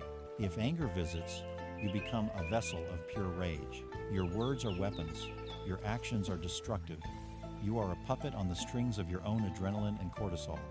If sadness comes, you do not just feel grief. You become the embodiment of tragedy. Your entire world is colored gray. You are pulled under by the riptide of despair, losing all perspective, convinced that this feeling is the ultimate reality and that it will last forever. This is a life of chaos. Your relationships are volatile. Your decisions are impulsive and often regretted, and your inner state is utterly dependent on the unpredictable weather patterns of your emotional body. You are a ship without an anchor, without a rudder, and without a captain, completely at the mercy of the sea. There is no peace here. There is only the brief, intense thrill of the emotional high, followed by the inevitable exhaustion and wreckage of the crash. Both the dam builder and the drowning victim share one fundamental misunderstanding. They both believe they are the river. The core message of this chapter, the great liberation from this painful duality, is this: you are not the river, you are the riverbank. This is the essential shift in identity that changes everything. The river is the ceaseless flow of your emotions, your thoughts, your sensations. It is life's energy moving through you. Its nature is to be in constant motion. One moment, it may be a gentle, placid stream. The next, a joyous, bubbling brook. The next, a raging, muddy torrent carrying the debris of past hurts. The river is not good or bad. It simply is. It is wild, untamable, and necessary. The riverbank is your conscious awareness. It is the steady, stable, and spacious presence that you truly are. The function of the riverbank is not to stop the river that is the futile work of the dam builder, nor is its function to leap into the water and be carried away that is the fate of the drowning victim. The function of the riverbank is to hold the river. It provides a firm, loving, and unshakable container that allows the river to flow without letting it flood the entire landscape. To be the riverbank means you can witness the river's every mood. You can feel the coolness of its water on a hot day. You can hear the roar of its rapids. You can watch the play of light on its surface. You can feel its immense power, but you are never swept away. You remain grounded, present, and rooted in your own being. You understand that you are the container, not the contained. How do you cultivate this identity as the riverbank? How do you create that crucial space between you and the current? You begin with the simple, transformative practice of naming. When a strong emotion begins to surge, you must train yourself to insert a moment of mindful pause before you react. In that pause, you will do one thing. You will gently label the emotion as if you were a naturalist observing a rare and fascinating creature. Instead of being consumed by rage, you will say to yourself, this is anger. I feel its heat in my chest and its tension in my jaw. Instead of collapsing into despair, you will observe, sadness is here now. I feel its weight in my body. Let us use another metaphor. Your awareness is the vast open sky. Your emotions are the weather. Sometimes the sky is filled with fluffy white clouds of happiness. Sometimes a dark, violent thunderstorm of anger or fear rolls through. The sky does not become the thunderstorm. The sky does not try to fight the storm or push it away. It simply allows the weather to happen. It provides the vast, silent, accepting space for the storm to express its energy and pass through, knowing that its own nature clear, open, and serene remains untouched and unchanged. Naming the emotion, this is anger. This is fear, is the act of remembering that you are the sky, not the cloud. This simple act of labeling has been shown to shift brain activity from the reactive, emotional centers to the more objective, observational prefrontal cortex. It is a neurological magic trick. You move from being the actor in the drama to being the audience. By practicing this, you develop a new and profoundly healthy relationship with your emotions. They are no longer your enemies or your masters. They are recognized for what they are: intelligent, transient energy moving through your system. They are messengers. Anger is a messenger that tells you a boundary has been crossed. Sadness is a messenger that tells you something you valued has been lost, and it is washing you clean. Fear is a messenger that alerts you to a potential threat, real or imagined. By standing on the riverbank, you can receive the message from the river without having to be swept out to sea. This is not emotional suppression or detachment. It is the opposite. It is the capacity for a much deeper and more courageous emotional intimacy. You can finally allow yourself to feel everything, the full, rich, terrifying, beautiful spectrum of human experience, because you know you will not be destroyed by it. You have found the unshakable ground of your own awareness. You are the riverbank, strong and steady. You are the sky, vast and open. Let the rivers flow. Let the weather come and go. You remain. And in that remaining, you find a peace that is not dependent on circumstances, a peace that can hold both sorrow and joy in its loving embrace. This is the fifth great tool, the tool of emotional alchemy. You have learned to stand on the riverbank of your own awareness, allowing the turbulent waters of emotion to flow by without being swept away. This is a profound skill. Now we must turn our attention from the inner landscape to the outer world. For your entire life, you have operated under a fundamental assumption that the world outside of you is a separate and objective reality. You see yourself as a character moving through a pre-existing set, a world of people and circumstances that happen to you, a difficult boss, a frustrating traffic jam, a critical family member, a political climate. These all seem to be external forces over which you have little control. You are the subject. The world is the object. This perception inevitably casts you in the role of the victim, the passive recipient of life's fortunes and misfortunes. But the sixth great tool we shall forge requires a complete and radical shattering of this perception. This chapter proposes that the external world is not a static stage. It is a dynamic, living mirror. It is not happening to you, it is responding to you. Every person, every event, every circumstance is a reflection of your own inner state. And learning to read this reflection is the key to unlocking true creative power over your life. To understand this, let us use the metaphor of a projector and a screen. Your inner world, the sum total of your beliefs, your unresolved wounds from the past, your fears, your judgments, your hidden hopesis, the film running through the projector of your mind. It is a complex, multi-layered reel of images and stories, much of it operating in the darkness of your subconscious. The external world is the blank screen. When you look out at the world, you believe you are seeing the screen. You believe that the difficult boss, the annoying neighbor, the state of the world, are objective images that exist on that screen, independent of you. But you are not seeing the screen. You are only ever seeing your own film projected onto it. You are watching a movie of your own, making and believing it to be reality. The mechanism for this projection is often what is called the shadow.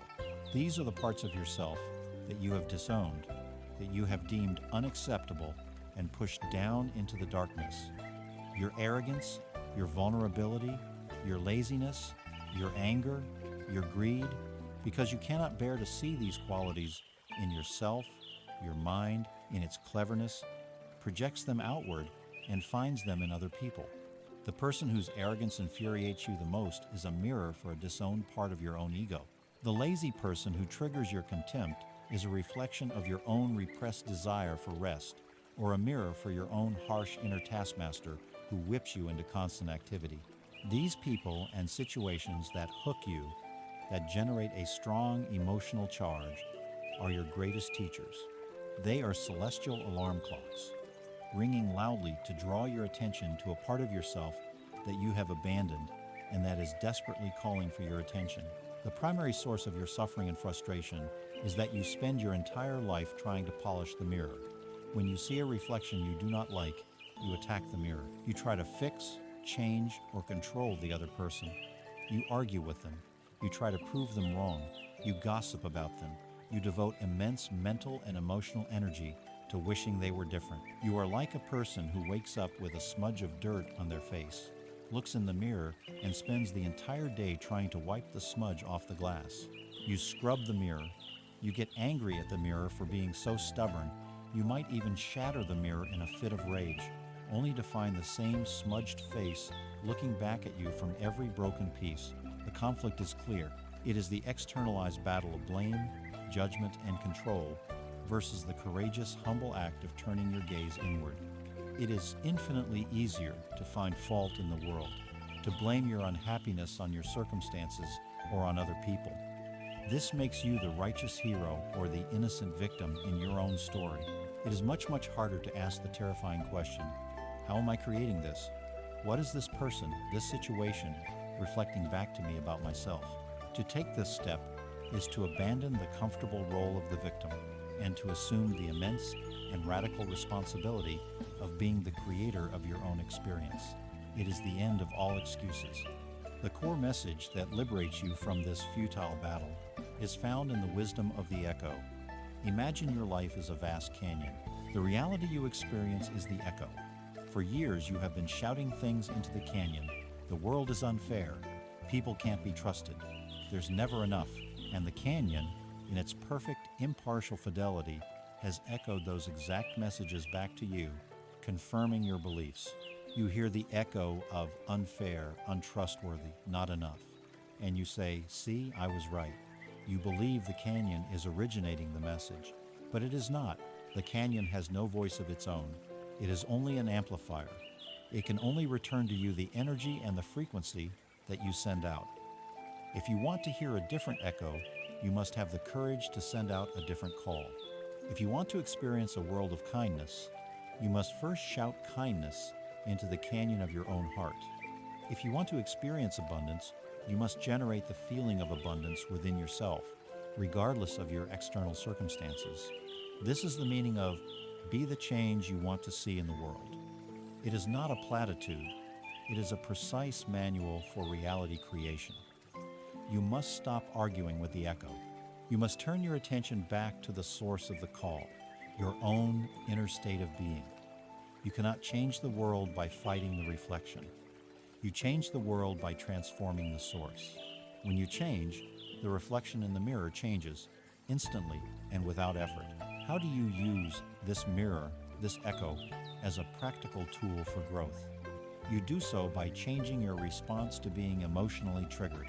A trigger is a gift. It is the mirror shining a bright, focused light on an unhealed part of you. The next time you feel that surge of anger, irritation, or judgment toward another person or a situation, you will perform a sacred pause. Instead of lashing out, blaming, or complaining, you will turn inward and become a gentle investigator. You will ask yourself 3 powerful questions. First, what am I feeling right now in my body? Forget the story about what they did. Just connect with the raw sensation. Is it the heat of anger in your chest? The tightness of fear in your throat? The hollowness of sadness? Name the raw energy. Second, where in my own life do I behave or feel this way? This requires radical honesty. If their arrogance triggers you, where are you arrogant? If their victimhood annoys you, where do you play the victim? You must find the parallel, even if it is subtle. The reflection is never a mistake. Search for it. Third, and most importantly, what part of me is asking for my attention right now? Perhaps the trigger is revealing a deep-seated fear of not being respected. Perhaps it is illuminating a wound of betrayal. Perhaps it is showing you a part of yourself that feels powerless.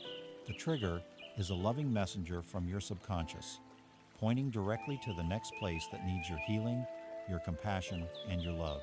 These three questions are the act of withdrawing your projection from the world and reclaiming your own power. You stop trying to clean the mirror and begin to gently wash the smudge from your own face.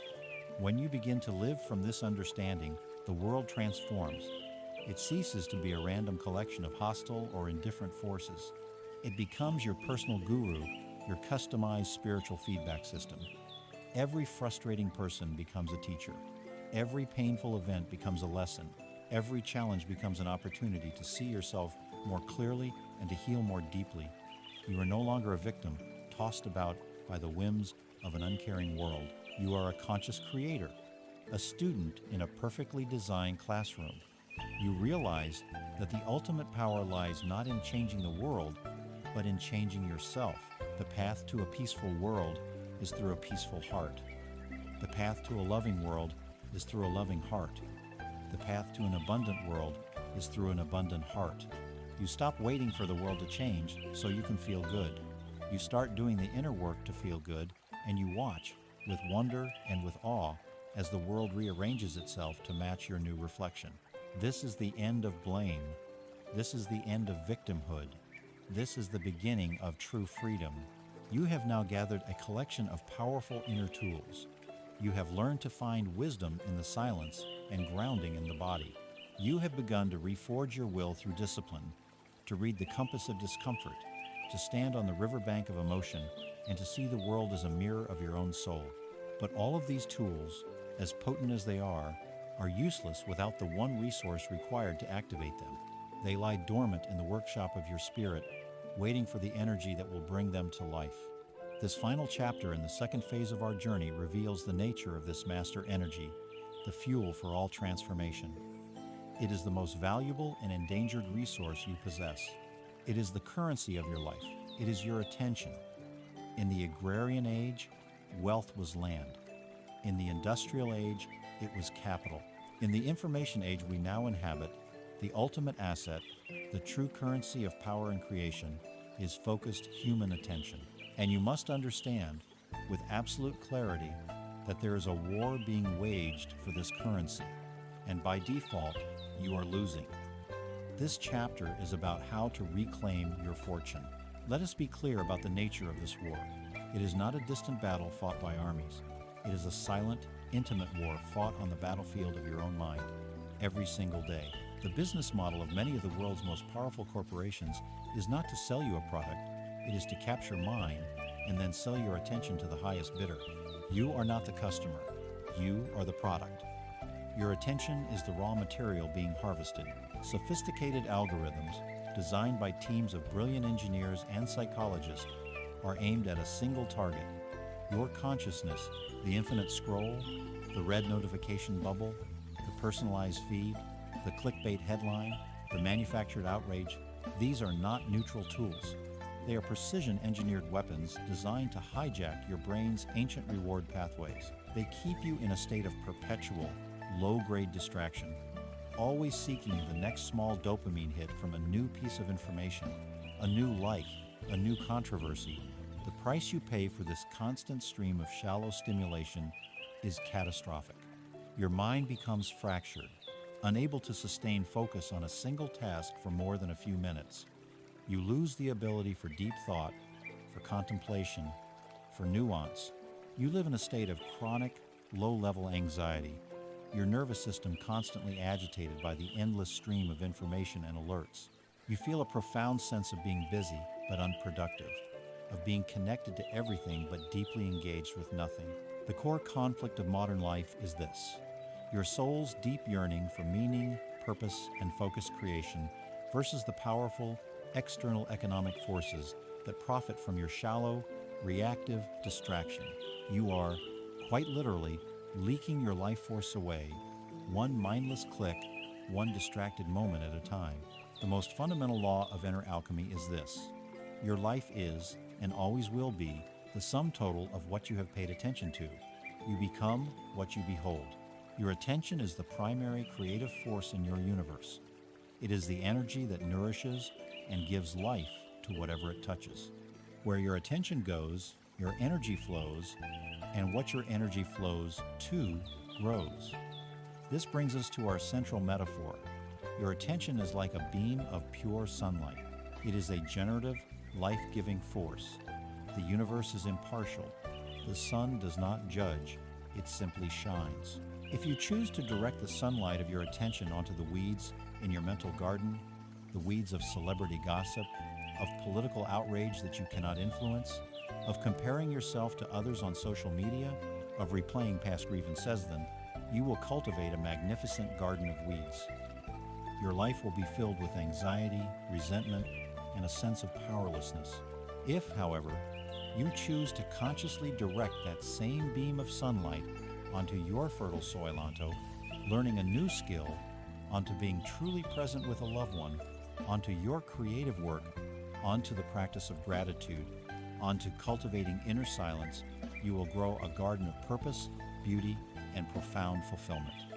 The potential for both gardens exists within you at all times. The only variable is where you direct your light. This is the ultimate creative responsibility. It is also your ultimate power. You are the master gardener of your reality. What you choose to illuminate with your focus is what will manifest in your life. You are building your world, not with bricks and mortar, but with the focused moments of your attention. How then do you reclaim this power from the forces that seek to hijack it? You must stop being a passive, mindless consumer and become a conscious, deliberate curator of your own mental environment. You must go on an information diet. We are rightly concerned about the quality of the food we put into our bodies. We understand that a diet of junk food leads to a sick body. We must now understand with the same clarity that a diet of junk information leads to a sick mind and a sick soul. This is your practical work. First, you must bring awareness to the problem. For one day, become a neutral observer of your own attention. Notice without judgment where it goes. How many times do you unlock your phone? How many minutes turn into an hour of mindless scrolling? How often are you pulled away from a task by a notification? Simply gather the data. Awareness is the first step. Second, you will practice an intentional fast. Designate a specific, sacred period of your day as a no-information zone. Perhaps it is the first hour after you wake up, before you poison your mind with the world's emergencies. Perhaps it is the last hour before you sleep, allowing your mind to quiet down. During this time, the rule is absolute. No news, no social media, no email, no television. Third, and most importantly, you will consciously replace the noise with nourishment. During your information fast, you will deliberately choose where to place the sunlight of your attention. Read a physical book, write in a journal, practice one of the tools from the previous chapters, play an instrument, go for a silent walk, have a conversation with another human being where you give them the full gift of your undivided presence. This practice is not about becoming an ignorant hermit. It is about shifting from being a victim of the algorithm to becoming the architect of your own focus. It is about choosing to eat a nourishing, home-cooked meal for your mind instead of grazing on the cheap, sugary snacks of the attention economy. When you reclaim sovereignty over your attention, you reclaim your life. This is the master tool that makes all the other tools effective. You cannot sit in silence if your attention is splintered into 1,000 pieces. You cannot hear the wisdom of your body if your attention is lost in a screen. You cannot wield the sword of your will if you cannot focus its tip. To control your attention is the highest form of discipline. It is the foundation of all deep work, all meaningful relationships, all spiritual insight. The quality of your attention determines the quality of your life. A scattered, distracted, fractured attention will produce a scattered, distracted, fractured life. A focused, deep, and present attention will produce a focused, deep, and present life. This is the final tool we forge in this second phase of our journey. You are the investor of your life's most precious currency. You are the gardener who directs the life-giving sun. You are the silent director in the cinema of your mind, choosing which film to watch. Do not give this power away so cheaply. Guard it, cultivate it, direct it with intention. For in learning to master your attention, you are not just learning to focus, you are learning the sacred art of creating your world. You have faced the shadows and deconstructed the architecture of your inner cage. You have spent time in the workshop of your soul, forging the essential tools of awareness: silence, embodiment, will, discomfort, emotional alchemy, reflection, and focused attention. You have done the inner work. Now we enter the third and final phase of this manuscript. This is the phase of integration, of expression, of living. You have the tools, but what will you build? You have the capacity, but what will you create? This inevitably leads us to the great, aching question that haunts the heart of every conscious human being. What is my purpose? For years, you have searched for the answer to this question as if it were a hidden treasure. You have looked for it in career changes, in new relationships, in distant travels, in self-help books, and personality tests. You have hunted for your purpose as if it were a specific job title, a role, a grand destiny that, once found, would finally click everything into place and imbue your life with meaning. This frantic external search is the source of profound anxiety and disappointment. This chapter is here to tell you that you have been searching in the wrong direction. Purpose is not a destination you arrive at. It is not an object you find. It is a fire that you ignite from within. Let us examine this great, exhausting purpose hunt. It is a modern epidemic of the soul. You feel a sense of emptiness, a lack of meaning, and you diagnose the problem as, I haven't found my purpose. This diagnosis sends you on a quest. You look at people who seem to have a clear purpose: the dedicated artist, the passionate activist, the visionary entrepreneur, and you feel a sense of envy and inadequacy. Their lives seem to have a clear narrative, a singular direction. You believe they have found a secret map that you have lost. So you try on their maps, you take up painting, you volunteer for a cause, you start a small business. You hope that by mimicking the external form of their purpose, you can capture the inner feeling. But the feeling remains elusive. The new career becomes just another job. The passion fades into a routine. The search leads you to a new city, a new partner, a new project, but after the initial novelty wears off, the same old feeling of emptiness returns. The conflict at the heart of this struggle is the ego's desire for a neat and impressive label versus the soul's simple, powerful desire for authentic expression. The ego wants to be able to say, my purpose is to be a writer, or my purpose is to heal people. It wants a clear, solid identity that it can present to the world. But the soul does not care for labels. The soul cares only for the quality of energy that flows through you. The external hunt is a wild goose chase because you are looking for a noun when purpose is, in fact, a verb. You are looking for a what when purpose is a how. The core message that ends this futile search is this: stop searching for your purpose and start generating it. Purpose is not found, it is ignited. It is an internal state of being that you can bring to any activity in any moment. It is the quality of presence, intention, and authenticity that you infuse into your life. To understand this, we must use the metaphor of a star. Every human being is born with the potential to be a sun, a source of light and energy. For most, this inner core is dormant, cold, and dark. We look to other suns for light and warmth, hoping to borrow some of their radiance. But authentic purpose is the process of igniting your own core. It is the alchemy of spiritual fusion. In the core of a star, immense pressure and heat force atoms of hydrogen to fuse together, creating helium. This process of fusion does not produce a thing. It releases a colossal amount of pure energy in the form of light and heat. Your purpose is born from a similar process. You take the atoms of your everyday life, your work, your relationships, your challenges, and you bring them into your inner core. Here, you apply the immense pressure of your focused attention and the intense heat of your deepest values: love, integrity, creativity, compassion. When your actions in the world, the what, are fused with your core values and your full presence, the how, a spiritual fusion occurs. The result is not a new job title. The result is radiance. The result is a life that is infused with light, warmth, and energy. A star does not do the purpose of shining. The star's shining is its purpose. Its being and its purpose are one and the same. Your purpose is not something you do, it is something you become. Your purpose is to be so fully and authentically yourself that your very presence becomes an act of purpose, radiating outward and illuminating everything you touch. This understanding initiates a fundamental shift in your approach to life. You stop asking the impotent question, "What should I do with my life?" This question presumes the answer is somewhere out in the future, hidden in a specific activity.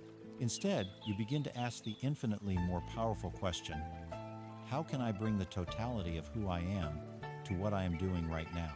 This question brings the locus of power out of the hypothetical future and into the living reality of the present moment. This is your practical work. You must stop waiting for a grand passion to descend upon you from the heavens, and you must start infusing the life you already have with the quality of purpose.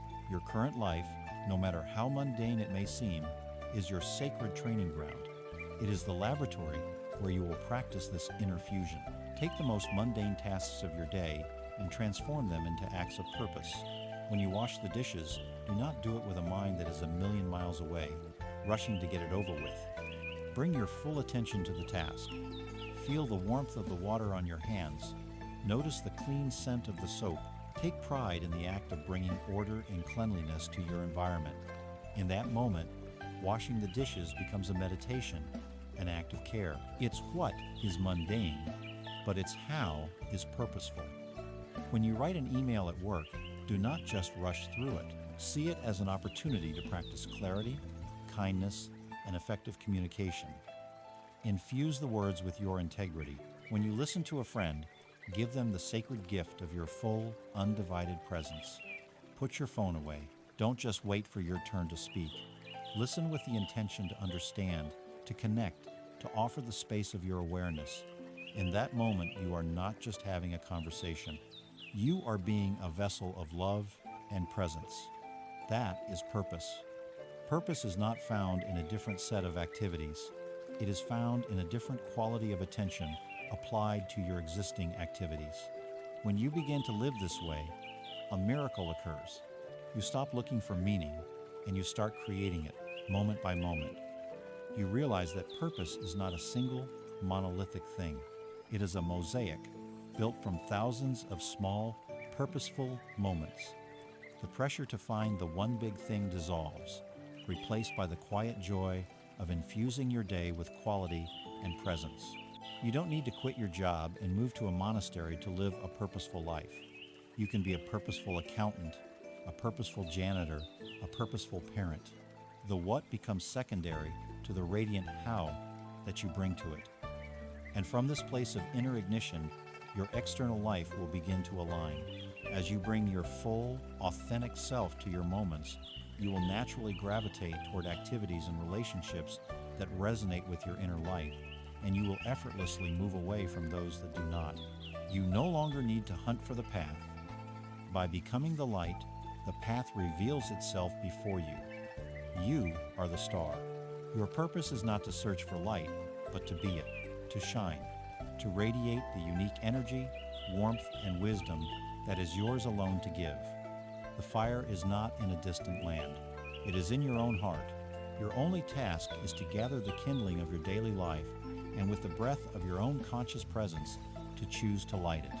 You have ignited the inner fire of your authentic purpose. You feel its warmth, its light. You are no longer asking what your life is for. You are beginning to live the answer. This fire creates a natural, powerful impulse to act, to create, to express, to bring your inner light into the outer world. But the moment you take your first purposeful step, you will encounter a new and subtle form of suffering, a new chain that seeks to bind you. It is the anxiety of the outcome. You write the poem, and then you worry if anyone will like it. You start the business, and you become consumed by the fear of its failure. You love with an open heart, and you become terrified of that love not being returned in equal measure. You have lit the fire of purpose, but you have chained it to the heavy anchor of expectation. This chapter is about cutting that chain. It is about learning the profound and liberating art of detachment. And you must understand this from the outset. Detachment is not indifference. It is not apathy or a lack of care. It is the highest form of love and trust. It is the wisdom that allows you to act with the full fire of your being while granting the universe the freedom to respond as it will. Let us first examine the prison of attachment. When your sense of self-worth is shackled to the outcome of your actions, every action becomes a high-stakes gamble. Your inner peace is placed on the betting table. If your project succeeds, if your art is praised, if you win the approval you seek, you experience a temporary high, a fleeting inflation of the ego. You feel validated, worthy, good. But this feeling is precarious because it is dependent on external validation. You must immediately seek another success to maintain the feeling. If, however, your project fails, if your art is ignored, if you are rejected, you are crushed. You do not see the outcome as a neutral data point. You see it as a final verdict on your worth as a human being. I failed, therefore I am a failure. This dynamic creates a life of immense pressure and fear. The fear of failure becomes so great that it paralyzes you. It keeps you from taking bold risks. It encourages you to play small, to stay within the safe confines of what you are sure you can achieve, which is a cage in itself. It can even lead to a complete creative shutdown, a procrastination born not of laziness, but of a terror so profound that doing nothing feels safer than risking the crushing weight of a negative result.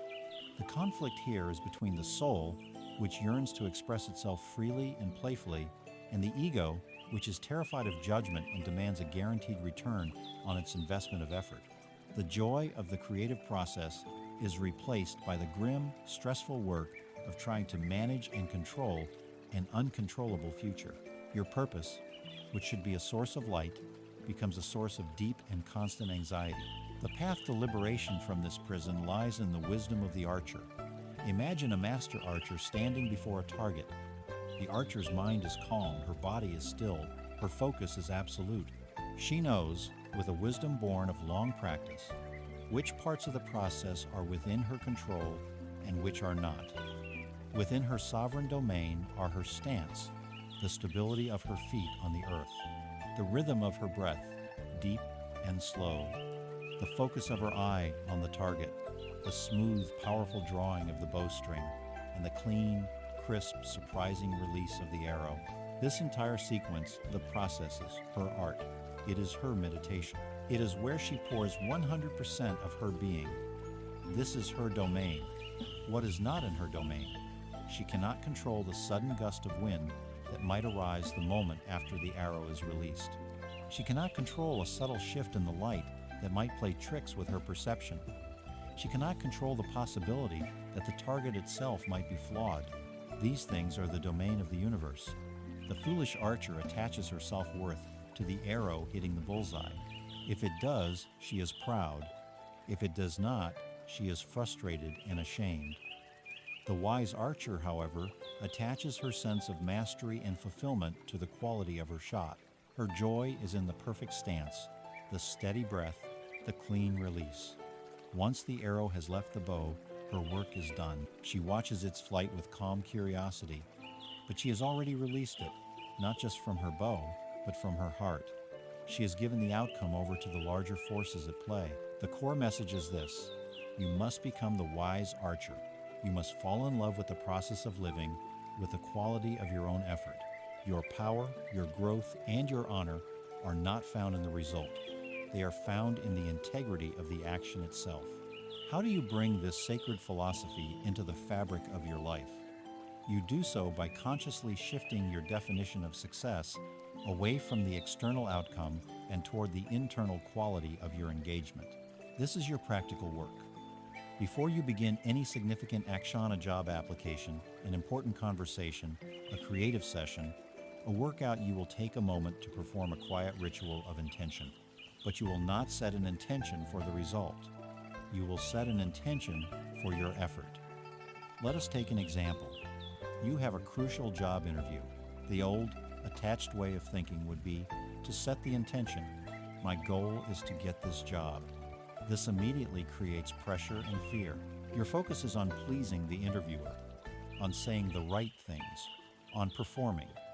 The new detached approach is to pause beforehand and set a different kind of intention. You might close your eyes and say to yourself, my intention for this interview is to be fully present. My intention is to listen deeply. My intention is to speak my truth with clarity and kindness. My intention is to connect human to human, regardless of the outcome. Can you feel the difference? The first intention is a desperate grasp for a future you cannot control. The second is a powerful commitment to a state of being in the present moment that you can control. With the second intention, you have already succeeded the moment you walk into the room and embody that presence. The job offer is no longer the prize. The prize is your own integrity, your own presence, your own courage. You are free. You are free to be yourself because you are no longer trying to manipulate a specific result. You are simply showing up fully and letting the universe handle the rest. When you learn to live and act from this place of detachment, you unchain yourself from the crushing weight of expectation. Your actions become infused with a new lightness, a sense of play. This is the freedom of the wind.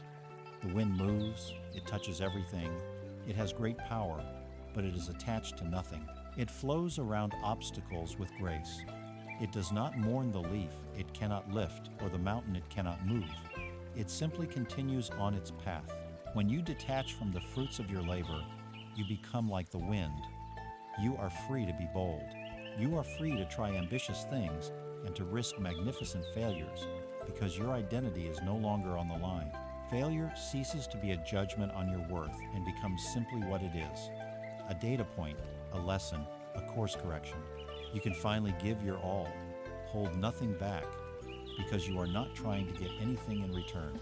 You are acting from a place of fullness, from the pure joy of expression, from the fire of your purpose radiating outward. The action itself is the reward. This is the ultimate paradox and the deepest freedom. When you stop needing the world to give you a specific outcome, you are finally free to create within it, powerfully and without fear. You have ignited your inner fire, and you have learned to act in the world with the detached grace of the wind. Your purpose radiates from within, and your actions are free from the chains of expectation. As you walk this path of authentic expression, you will discover a new landscape, a new territory that you must learn to navigate. It is a space that our hyper-connected, noisy world has taught us to fear above all else. It is the space of being alone. For most of your life, you've equated being alone with a state of painful lack. It is a primal fear woven into our DNA from a time when to be cast out from the tribe meant certain death. In our modern world, this fear has shapeshifted. It is no longer a fear of predators, but a fear of our own minds, a fear of the silence, a fear of the emptiness we might find when there is no one else around to distract us. We call this fear loneliness, but this chapter is here to reveal that loneliness is only one half of the story. It is the shadow cast by a far more powerful and luminous reality. We must learn to distinguish the painful poverty of loneliness from the abundant, sovereign kingdom of solitude. Learning to transform one into the other is the key to unshakable inner strength and truly healthy connection. Let us first examine the anatomy of loneliness. It is crucial to understand that loneliness is not the condition of being physically alone. You can feel profoundly lonely in a crowded room, in a marriage, or surrounded by your family. Loneliness is not an external state. It is an internal one. It is the painful feeling of absence while you are in your own presence. It is the ache of being disconnected from your own self. Loneliness is a state of spiritual hunger. When you feel this hunger, this inner void, your immediate instinct is to look outside of yourself for nourishment. You use other people as a resource to fill your own emptiness. You seek a partner not to share your fullness, but to make you feel whole. You seek friends not for the joy of true companionship, but to distract you from the discomfort of your own company. You scroll through social media, seeking the small, unsatisfying crumbs of validation from strangers. This hunger makes you a refugee, constantly seeking asylum in the attention of others. This leads to a life of quiet desperation and neediness. You become a people pleaser, afraid to speak your truth for fear that the other person will withdraw their attention, leaving you alone with your hunger once again. You tolerate toxic relationships because the pain of the connection feels less threatening than the perceived terror of being alone. The conflict here is between the frantic outward search for a cure to your emptiness and the terrifying invitation to turn inward and face the source of the hunger itself. The source of loneliness is not that others have abandoned you, but that you have abandoned yourself. Now, let us turn our gaze toward the luminous kingdom of solitude.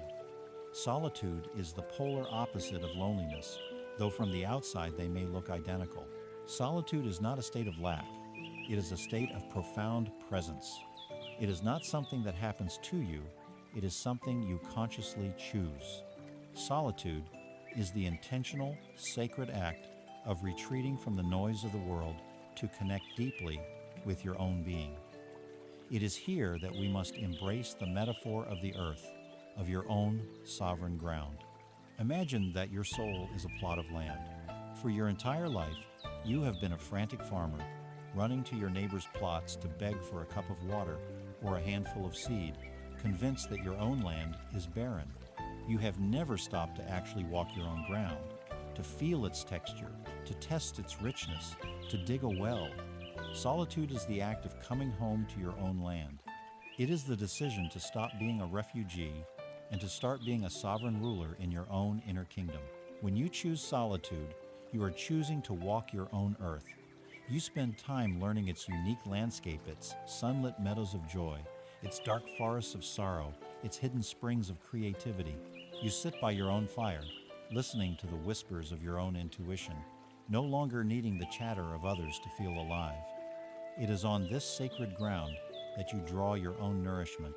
You find that your own well provides all the water you need. You find that your own soil is fertile and rich, capable of growing magnificent things.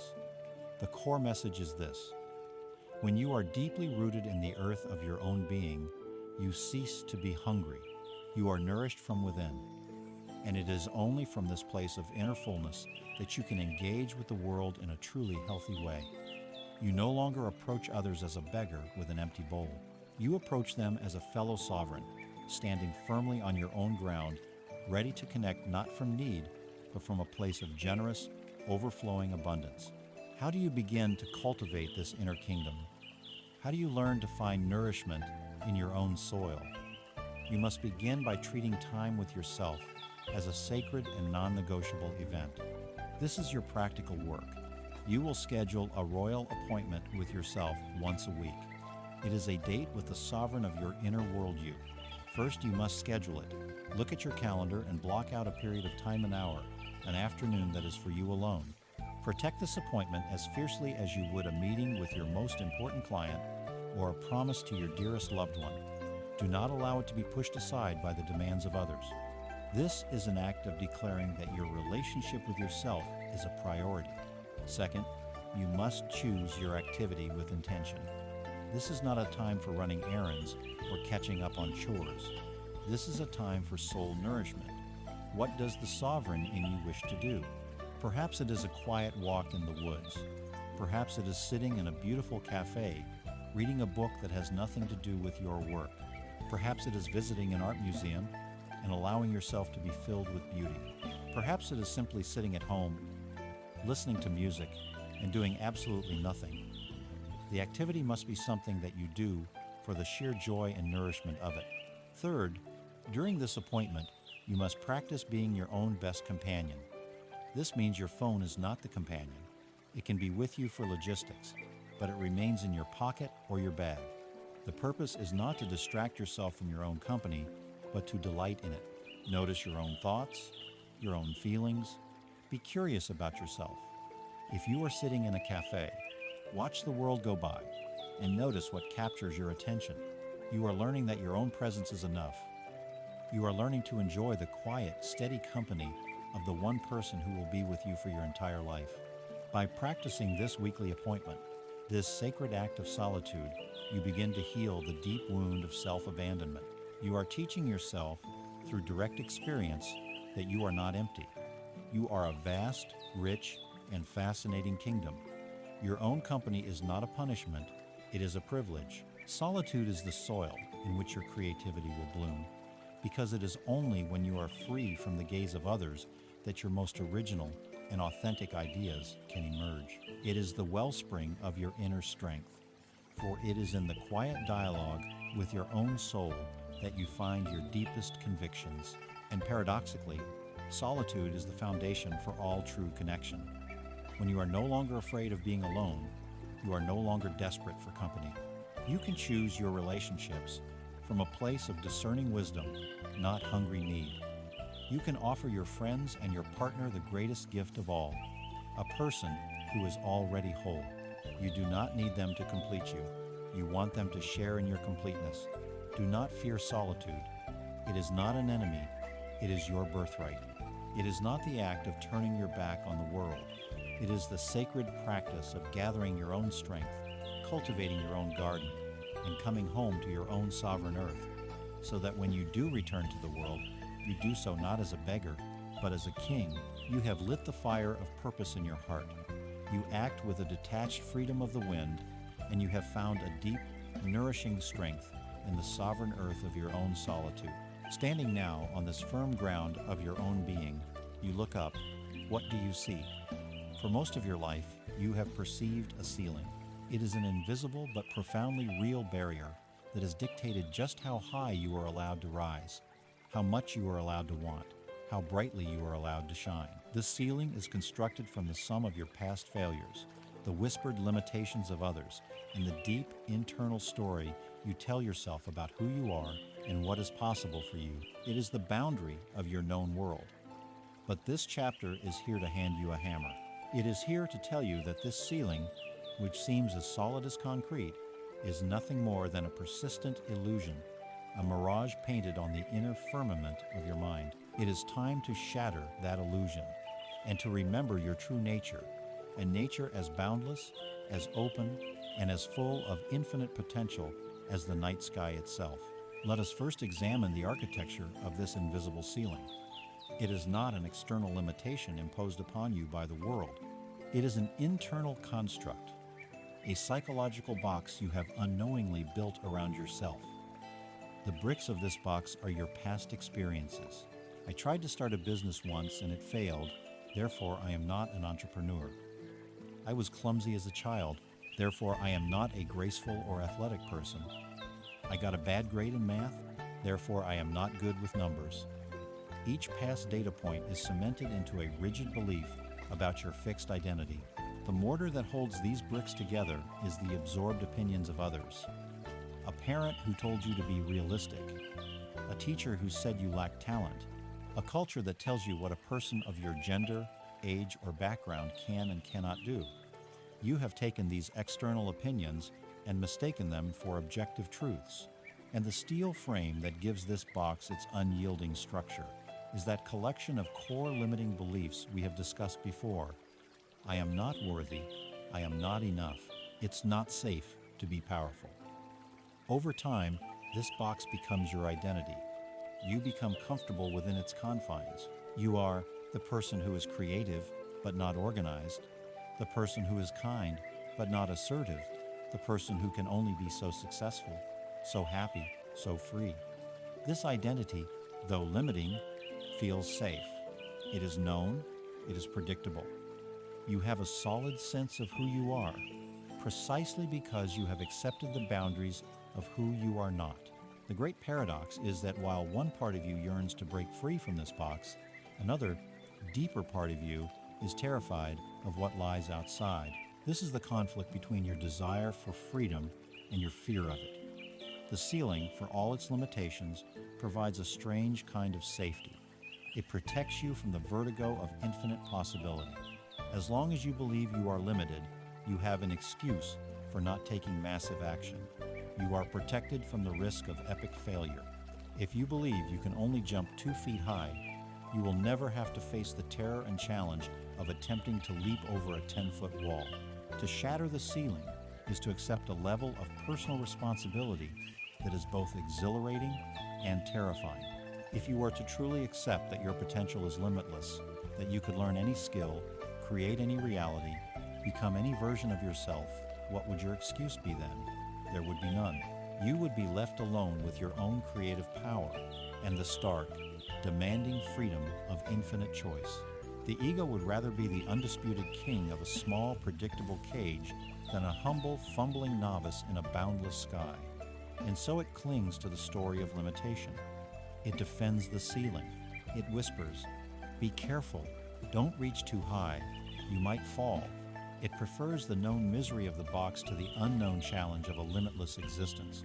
The core message that shatters the ceiling is a fundamental shift in your identification. You are not the box. You are not the limited identity you have constructed. You are not the sum of your past successes and failures. These are all just temporary weather patterns that have passed through the vast expanse of your being. Your true nature is the expanse itself. Your true nature is the sky. A small, fluffy cloud may identify itself as a small, fluffy cloud. A dark and stormy thunderhead may believe its entire identity is a dark and stormy thunderhead. But both are temporary formations, fleeting arrangements of water vapor. The sky is the vast, silent, and boundless awareness that contains both the fluffy cloud and the thunderhead. The sky is not defined by the weather. The sky is the context in which all weather happens. It is never damaged by the storm, nor is it improved by the sunny day. It simply is. You are that sky. Your personality, your skills, your memories, your body, these are all clouds passing through the vastness of you. To realize this is to stop identifying with your fleeting, limited forms and to reclaim your identity as the limitless space in which all forms arise and dissolve. To know yourself as the sky is to understand that your potential is not tied to any one shape or outcome. You have the capacity to create any cloud, to manifest any reality, because fundamentally, you are the open potential from which all realities are born. How do you begin to experience this sky-like nature? How do you poke the first holes in the illusory ceiling? You do so with the practice of possibility thinking. This is a conscious exercise in suspending your disbelief. This is your practical work. First, you will choose a dream or a goal that you have long held but have dismissed as impossible or unrealistic. It could be writing a novel, starting a foundation, changing your career at an advanced age, healing a deep wound. Choose the thing that makes your heart ache with a sense of impossibility. Second, for 10 minutes, you will enter a mental laboratory. You will set a timer, and for these 10 minutes, you will grant yourself a temporary reprieve from your own cynicism and limiting beliefs. You will operate under the single powerful assumption: what if it were possible? Third, you will take out a journal and write from this space of pure possibility. Do not write about the obstacles. Write about the reality. What does it look and feel like to have achieved this dream? How does your body feel? What is your daily life like? Who are you surrounded by? Write as if you are describing a future memory. Then, ask yourself, from within this state of possibility, what was the very first, smallest, most tangible step I took? This practice is not about delusional fantasy. It is a strategic exercise in rewiring your brain. You are consciously creating new neural pathways of possibility, to compete with the old, well-worn grooves of limitation. You are letting the light of the limitless sky shine through the cracks in your own perceived ceiling. You are teaching your own mind that there are other ways to think, other realities to entertain. When you begin this practice, you initiate the final liberation. The ceiling above you, which once seemed so solid, begins to look transparent. The limitations that defined you start to feel like old, ill-fitting clothes. You stop seeing the world in terms of what is possible or impossible and start seeing it as a field of pure potential, waiting for a conscious creator to give it form. You are no longer the bird born in a cage, believing the bars are the edge of the world. You are the sky, watching with compassionate amusement as the bird finally realizes the door was always open. This is the culmination of your inner work. It is the understanding that you are not here to simply navigate a predetermined reality. You are here to create it. Your thoughts, your beliefs, your attention, and your intentions are the very tools of that creation. Look up. There is no ceiling. There never was. There is only the vast, silent, and utterly benevolent expanse of your own infinite potential, waiting for you to have the courage to spread your wings and fly. You have stood on your own sovereign ground and looked up to realize that the ceiling above you was only ever a mirage. You have begun to accept your true nature, which is as vast, open, and full of potential as the sky itself. But this realization brings with it a new and profound question. How does a limitless being live a limited life? How does the infinite sky of your potential express itself through the finite form of your body, your actions, and your days? The danger here is a kind of spiritual paralysis. The sheer vertigo-inducing freedom of it all can leave you overwhelmed, uncertain of how to move, what to choose, what to do next. The answer, the bridge between your infinite nature and your finite life, is found in the 17th tool we shall explore. It is the art of conscious action. For most of your life, you have moved through your days on autopilot, a collection of habits and reactions strung together. You have been alive, but you have not been awake. This chapter is about learning to wake up within your actions, transforming your life from an unconscious sequence of events into a deliberate, moving meditation. Let us first pull back the curtain on the life of the sleepwalker. This is the default state of modern humanity. Observe a typical day. The alarm rings, and before consciousness has fully dawned, the hand reaches for the phone. The mind is immediately flooded with the anxieties, outrages, and demands of the digital world. You move through your morning routine, showering, dressing, making coffee, but you are not really there. Your mind is already at the office, rehearsing a difficult conversation or worrying about a deadline. You drive to work, but you do not experience the journey. You are a passenger in your own body, lost in a trance of thought, arriving at your destination with no memory of the roads you traveled. The workday itself is a series of reactive tasks, punctuated by moments of digital distraction. You eat your lunch at your desk, but you do not taste the food. You have a conversation with a colleague, but you are only half listening, already thinking about your next email. You return home, exhausted, and seek numbness in front of a screen until it is time to sleep. This is the sleepwalking life. It is driven by the brain's desire for energy efficiency. It creates habit loops and neural shortcuts that allow you to function without requiring the demanding energy of full consciousness. The conflict is clear. The seductive, low-energy ease of living on autopilot versus the focused, demanding, but exquisitely rewarding work of actually showing up for your own life. We live this way for years, and then we wake up one day and find that a decade has passed. The time is gone, and the tragedy is not that it has passed, but that we were not present for the passage. The core message of this chapter is that every single moment of your life is a crossroads. Every breath, every step, every action presents you with a choice. You can take the well-worn path of the sleepwalker, the path of unconscious habit and reaction, or you can choose the other path, the path of the conscious dancer, the one who is awake to the music of the moment. True freedom is not the absence of a routine, it is the presence of conscious choice within your routine. It is the ability to pause at that crossroads, even for a millisecond, and choose to act from your awakened self rather than your old programming. This is the practice of integrity in motion. It is the moment-by-moment process of closing the gap between your highest values and your actual behavior. When you act unconsciously, you are simply a bundle of effects, a product of your past conditioning. When you act consciously, you become a cause. You are no longer just living your life, you are creating it. What does this feel like? It feels deliberate. It feels present. When you choose to act consciously, you bring the why of your purpose into the what of your action. You decide that the quality of your presence during the action is more important than the completion of the action itself. Your life ceases to be a list of tasks to be checked off and becomes a series of opportunities to embody the person you wish to be. You are not just writing an email. You are practicing the art of clarity. You are not just listening to your child. You are embodying the presence of love. You are not just taking out the trash. You are expressing your respect for your environment. You infuse your actions with intention, and in doing so, you make them sacred. How do you cultivate this art? How do you learn to wake up from the walking sleep?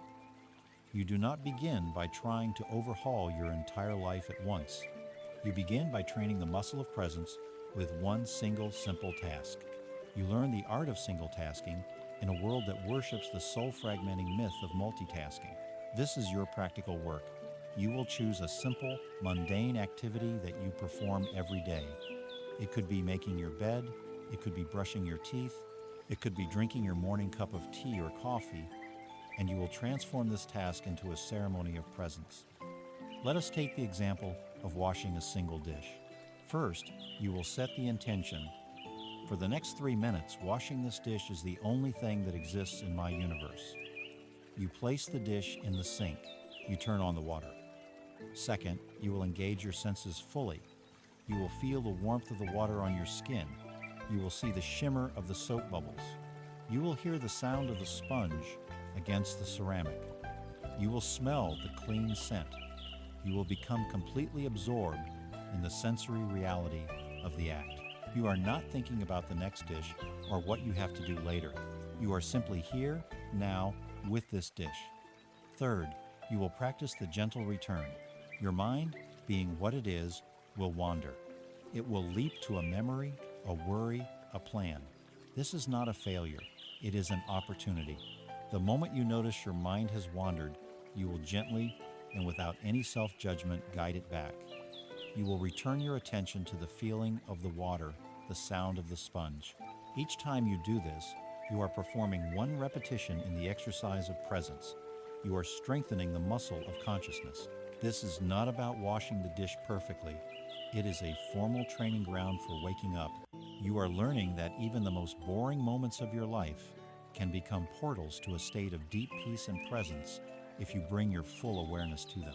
As you practice this art, first with single tasks and then expanding it outward, your entire experience of reality will begin to shift. The artificial distinction between your spiritual life, the 10 minutes you meditate, and your real life, the rest of the day, will dissolve. Your entire life becomes your spiritual practice. The crossroads appears in every moment, and you become more and more adept at choosing the conscious path. You are no longer sleepwalking through your days, waiting for the important moments to happen. You realize that every moment is an important moment, because every moment is an opportunity to be awake. You are no longer a passive passenger in a body that goes through the motions. You are the dancer, fully engaged, alive to the rhythm, finding meaning and beauty not just in the final pose, but in every single step, every gesture, every breath of the journey. This is the art of intentional living. It is how the infinite sky of your potential learns to dance within the beautiful, finite form of a human life. You are not waiting for life to begin. You are choosing to be present for it right now. And in doing so, you discover that the magic you were seeking in some distant future was here all along, waiting patiently for you to wake up and notice. You have learned to live with conscious action, to be the dancer who is awake to the music of each moment. As you bring this awakened presence more fully into your life, you will inevitably turn your attention to one of the most complex, rewarding, and challenging landscapes of all, the landscape of your relationships with others. For many, this is the final frontier. It is the arena where all our inner work is put to the ultimate test.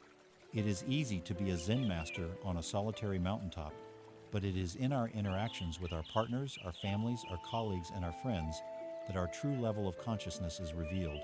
For your entire life, you have likely approached connection from one of two states: the state of the hungry ghost or the state of the resonant sun. As a hungry ghost, you seek others to fill your own emptiness. As a resonant sun, you connect with others from a place of radiant fullness. This chapter is about understanding the fundamental physics of the soul and learning how to cease being the ghost and fully embody the sun. It is about the art of true connection. Let us first be honest about the default mode of human connection. the transactional relationship. This is the way of the hungry ghost. It is born from the state of perceived lack we have discussed before, the feeling of not being enough, of not being whole. When you operate from this state of inner poverty, you approach every relationship, consciously or unconsciously, with a hidden agenda. You are not asking, "What can I share?" You are asking, "What can I get?"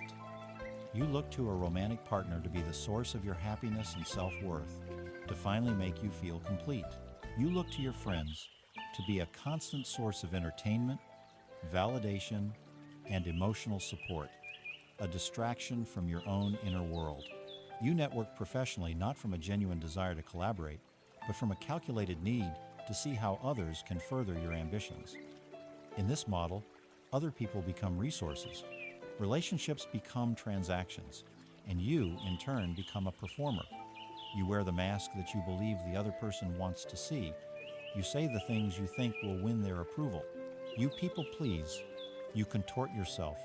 You abandon your own needs and your own truth, all in a desperate effort to secure the validation or security you crave. This is a life of profound and exhausting anxiety. You are constantly afraid that your performance will fail, that your mask will slip, and that the other person, seeing the needy and flawed being underneath, will abandon you.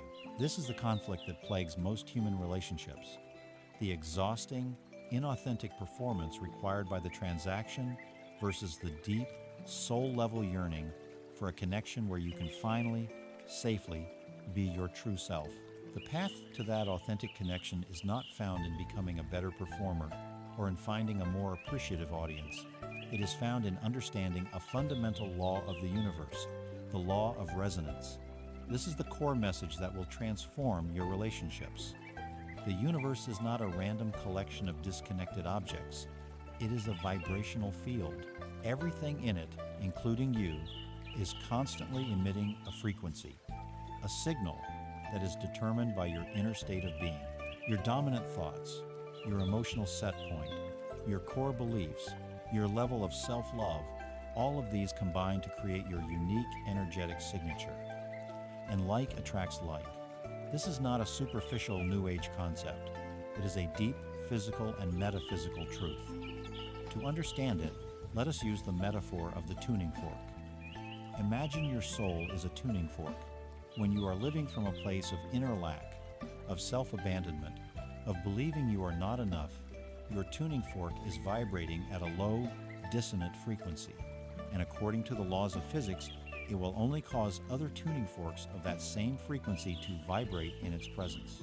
You will find yourself mysteriously and repeatedly attracting partners who are emotionally unavailable, friends who are draining, and professional situations that mirror your own sense of inadequacy. You are not unlucky. You are simply in resonance with what matches your own inner state. Now, imagine you do the inner work. You learn to befriend your solitude. You ignite your own purpose. You begin to treat yourself with love and respect. You change your inner state. In doing so, you change the frequency of your tuning fork. It begins to hum at a higher, clearer, more harmonious pitch, and a miracle occurs. The old, dissonant tuning forks in your life begin to fall silent in your presence. The connection is no longer there, and new tuning forks, ones that are calibrated to this higher frequency of wholeness, integrity, and self-respect, begin to resonate with you, seemingly out of nowhere. You begin to attract people who are also operating from a place of fullness. The work of finding true connection is therefore not an external search. It is the internal work of changing your own vibrational frequency. This brings us to a simple yet profound practical application, encapsulated in a powerful metaphor. Do not chase butterflies. Tend to your garden. Chasing butterflies is the old model of connection. It is the exhausting, desperate pursuit of a specific person or a specific outcome. You see a beautiful butterfly, a potential partner, a desirable friend, an influential mentor, and you run after it with your net, trying to capture it, to make it yours. This is the energy of grasping, of neediness, of the hungry ghost. It is rarely successful, and even if you do manage to capture the butterfly, you will have to keep it in a jar to stop it from flying away. The new model, the model of resonance, is to tend to your garden. Your garden is your own inner world. It is your soul. Tending means dedicating your energy to cultivating your own being. You pour your attention into your own physical health, your own mental clarity, your own creative passions, your own inner peace. You focus on making your own inner world a beautiful, vibrant, nourishing, and fascinating place to be. You cultivate the flowers of your own unique talents and gifts. You create a sanctuary within yourself. When you do this, something magical happens. You do not need to chase the butterflies anymore. They become naturally, effortlessly drawn to the beauty and the fragrance of the garden you have cultivated. They come to you. Your practical work is to perform an honest inventory of your life. Where are you chasing butterflies, pouring your precious energy into trying to force a connection that does not resonate? And where are you neglecting your own garden? The work is to consciously withdraw your energy from the chase and to reinvest that energy back into yourself. This also means nourishing the connections that are already resonant, the people in your life who feel less like a project and more like a fellow garden, where you can exchange seeds of wisdom and joy. When you begin to live this way, your entire understanding of relationships is reborn. You are no longer looking for your other half because you have done the inner work to become whole within yourself. You stop searching for someone to save you because you have become your own savior. You stop seeking a home in other people because you have finally built a home within your own heart. Connection ceases to be a goal to be achieved and becomes a natural, joyful consequence of your own authentic being. You trust the physics of the soul. You focus on becoming the person you wish to attract, knowing that what you are will always be a more powerful magnet than what you want. Your life becomes an invitation. By tending to your own garden, by allowing the unique fragrance of your soul to permeate the air, you send out a silent, resonant call to the universe. And you can rest in the deep, quiet confidence that whoever and whatever is meant for you, whoever and whatever is vibrating on your same true frequency, will find its way to you as surely and as effortlessly as a butterfly finds its way to a blooming flower. You are now living from a place of wholeness. Your purpose radiates from within. Your actions are free. Your solitude is your strength. The sky is your only limit. Your life is your art, and your connections are resonant. You have built a beautiful inner world, but this world, like the outer one, is not a static monument. It is a living, breathing ecosystem, and the fundamental law of all living ecosystems is the law of the cycle. Life is not a straight line. It is not a linear progression from one success to the next. It is a spiral dance of birth, growth, decay, death, and rebirth. Our modern culture, with its obsession with perpetual growth and its deep fear of aging and loss, has taught us to fight this cycle. We celebrate birth and growth, the spring and summer of our lives, but we resist with all our might the coming of autumn and the seeming finality of winter. We see endings as failure, the end of a relationship, the end of a career, the end of a youthful chapter, the end of an old belief. We treat these as tragedies to be avoided at all costs. This chapter is here to tell you that this resistance to endings is the source of your deepest suffering, and that learning to embrace the sacred cycle of death and rebirth is the key to unlocking a level of wisdom and resilience you have never known. Let us examine our futile and exhausting war against winter. We want our lives to be a story of endless summer. We want the peak experiences, the passionate bloom of a new romance, the sun-drenched success of a career high, the vibrant energy of youth to last forever. And so, when we feel the first inevitable chill in the air, the first sign of autumn's approach, we panic. We refuse to accept the changing of the season. In a relationship that has run its natural course, we cling desperately, choosing the slow decay of a loveless connection over the perceived death of being alone. We are like a tree trying to glue its browning leaves back onto its branches, denying the reality of the season. In a career that no longer nourishes our soul, we stay put, chained by the fear of losing our identity, of facing the death of who we thought we were. We resist the natural evolution of our own being, clinging to an old version of ourselves, an old belief system, or an outdated dream. long after its life force has faded. We look at the natural process of aging in the mirror, and we see it not as a harvesting of wisdom, but as a declaration of our own obsolescence. This war against winter is a war against life itself. It is born from the ego's terror of change and its desperate desire for permanence in a universe that is defined by its impermanence. The result is a life lived in a state of brittle anxiety, a constant, draining effort to prop up that which is naturally ready to fall. You cannot prevent winter from coming. You can only choose whether to meet it with wisdom and grace or with futile, exhausting resistance. The core message that will bring peace to this struggle is a profound reframing of what an ending truly is. An ending is not a failure. A death is not a finality. It is a sacred and necessary pause. It is the holy emptiness that must be created for a new birth to occur. Winter is not the absence of life. It is a different, deeper form of life. It is the season when the tree's energy is no longer frivolously spent on producing leaves and flowers for the world to see. Instead, the energy draws down deep into the hidden wisdom of the roots. It is a time of rest, of integration, of letting go of what is no longer needed. It is in this dark, silent, fallow period that the soil of your soul is replenished. Your greatest moments of growth, your most profound leaps in consciousness, are almost never born in the triumphant sunshine of your summer successes. They are born in the quiet, desolate landscapes of your winter losses. The painful end of that relationship created the necessary space for you to finally learn to love yourself. The devastating loss of that job forced you to excavate a deeper, more authentic calling. The death of that old, rigid belief system allowed a more expansive and compassionate worldview to be born.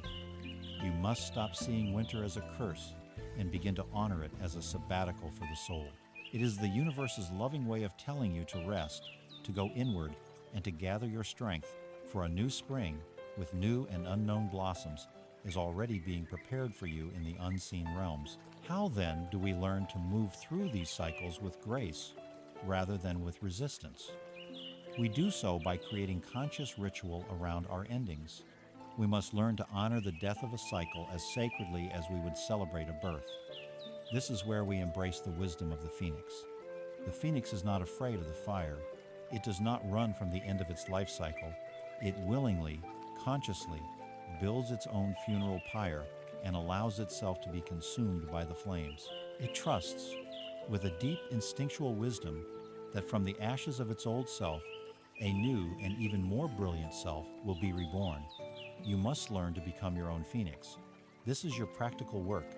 When a chapter of your life concludes, whether it is as large as a 30-year career or as small as finishing a creative project, you will perform a small ending ritual. First, you will acknowledge the death. Take out a journal and write, with clarity and honesty, what is ending. Name it. My time at this company is over. My friendship with this person has come to its natural end. My identity as a young person is dying. Give the ending its proper dignity by seeing it clearly. Second, you will harvest the wisdom. On a new page, write down all the lessons and gifts this cycle has given you. What did you learn? How did you grow? What strengths did you discover? What moments of joy or grace did it contain? This is the act of gathering the nutrients from the fallen leaves of autumn and allowing them to enrich the soil of your soul. Nothing is ever truly lost if the wisdom is harvested. Third, you will consciously release the ash. On a final piece of paper, write down everything you are now choosing to let go of from this cycle: the resentments, the regrets, the old stories, the limiting beliefs it may have created. Write it all down and then, in a safe and symbolic way, release it. You might burn the paper and scatter the ashes to the wind. You might tear it into small pieces and bury it in the earth. This is a powerful, physical act that signals to your subconscious mind that the cycle is complete, that you are clear, and that you are now making space for the new. When you learn to practice this sacred art of completion, you align yourself with the fundamental, intelligent rhythm of the cosmos. You are no longer fighting the current of life. You are learning to dance with it. Your fear of loss diminishes, because you understand that nothing is ever truly lost, it only changes form. You become a more resilient, more fluid, and infinitely more graceful human being. You learn to appreciate the stark, honest beauty of the bare branches of winter as much as you appreciate the vibrant blossoms of spring, for you see that they are both indispensable parts of the same holy cycle. You stop clinging to the past and you stop fearing the future, because you are deeply rooted in the wisdom of the ever-changing present. You trust the process. You trust that every ending is a clearing, every death is a preparation, and every winter is a promise. You are the phoenix, and you are not afraid of the fire. You know it is simply the sacred passage home to your own renewal. We have come to the end of a long road together. We began in a silent room inside your own heart, waiting for a message, a key, a hidden manuscript that would finally explain the deep ache of your own existence. We journeyed into the shadows, visiting the museum of your past sorrows and examining the architecture of your self-made cage. We moved into the workshop of the soul, where we forged the sacred tools of silence and embodiment, of will and detachment, of purpose and presence. We have learned to stand on our own ground, to see the world as a mirror, and to honor the sacred, cyclical dance of death and rebirth.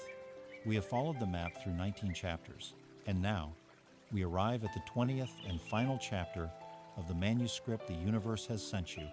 And here, on this final page, you will find not an answer, but a revelation. You will find that the destination of this entire journey was not to finish the book, but to become ready to begin writing your own. For as long as you have been on a path of growth, you have been driven by a subtle but powerful myth. It is the myth of arrival. It is the belief that there is a final destination, a summit of the mountain, a state of permanent enlightenment or unshakable peace, where the work will finally be done. You have pursued self-development as if you were climbing a ladder, believing that there was a final rung after which you could finally rest, finally be healed, finally be whole. This desire for a final formula, a conclusive answer, a happily ever after for the soul, is the ego's last and most subtle trap. The ego craves certainty. It desires a certificate of completion it can hang on the wall of its identity. It wants to graduate from the school of life. The conflict that arises at this final stage is between the ego's desire for a static, permanent state of arrival and the soul's true nature, which is one of infinite, dynamic, and ceaseless creation. The soul has no interest in graduating. It has no desire to reach a final destination. The soul's deepest joy is not in arriving, but in the eternal unfolding process of becoming. The belief that there is a final chapter of instructions is the last illusion to be released. The core message of this entire manuscript is contained in the final twist. The hidden manuscript you have been reading was never a book of answers. It was a manual on how to become an author. All of these chapters, all these tools and metaphors and practices were not the story. They were your lessons in spiritual penmanship. You have learned how to mix the ink of your own direct experience. You have learned how to hold the pen of your focused attention. You have learned the grammar of your own emotions and the syntax of your own intuition. You have been in training. The purpose of reading this manuscript was not to absorb its content, but to awaken the author within you. And now, that author is awake. Therefore, the time for reading is over. The time for writing has begun. This is the moment when you must gently close this book of instructions, look up, and see the infinite blank pages of your own life stretching out before you. There are no more chapters to follow. There are no more instructions. There is only you, the pen, and the empty page of the present moment. Your life, from this breath forward, is the unwritten final chapter. You are the author, and the story you will write is bound by no precedent and limited by no law, save for the ones you choose to create. What does an author do when faced with a blank page? They do not wait for the story to write itself. They pick up the pen with intention. This, then, is your final practical tool, the one you will carry forward from this day until your last. It is the daily ritual of the conscious author. Each morning, before you are swept away by the currents of the day, you will take a moment of quiet solitude. You will sit with the blank page of the coming day, and you will ask yourself a single potent question. What story do I want to write today? This is not a question about your to-do list. It is not about productivity or efficiency. It is a question about the theme, the tone, the very soul of the chapter you are about to live. Will today's chapter be a story of courage, where you finally take the action you have been fearing? Will it be a story of deep presence, where you give the gift of your full attention to every person and every task? Will it be a story of joyful play, of lightness, of laughter? Will it be a story of disciplined focus, where you honor your commitments to yourself? Will it be a story of kindness, of compassion, of forgiveness? You, the author, get to choose the theme. This single question, asked with sincerity at the dawn of each day, transforms your entire existence. You cease to be a passive character to whom things happen. You become the active, creative protagonist, shaping your reality from the inside out. You place the pen of your own intention firmly back in your hand every 24 hours. We began this journey with the idea that the universe was sending you a message. This was a necessary pointer, a way to begin. But the ultimate truth, the final revelation, is that you are not separate from the universe. You are not a receiver picking up a distant signal. You are a unique and irreplaceable expression of the universe itself. You are the cosmos, having become conscious, looking out at itself through your eyes. Therefore, you are not here to simply receive a message. You are here to be one. Your life, lived with authenticity, with courage, and with love, becomes the message. The story you write with your days becomes a new, unwritten chapter in the great, ever-expanding cosmic manuscript. The search for the hidden manuscript is over, because you have realized that you are it.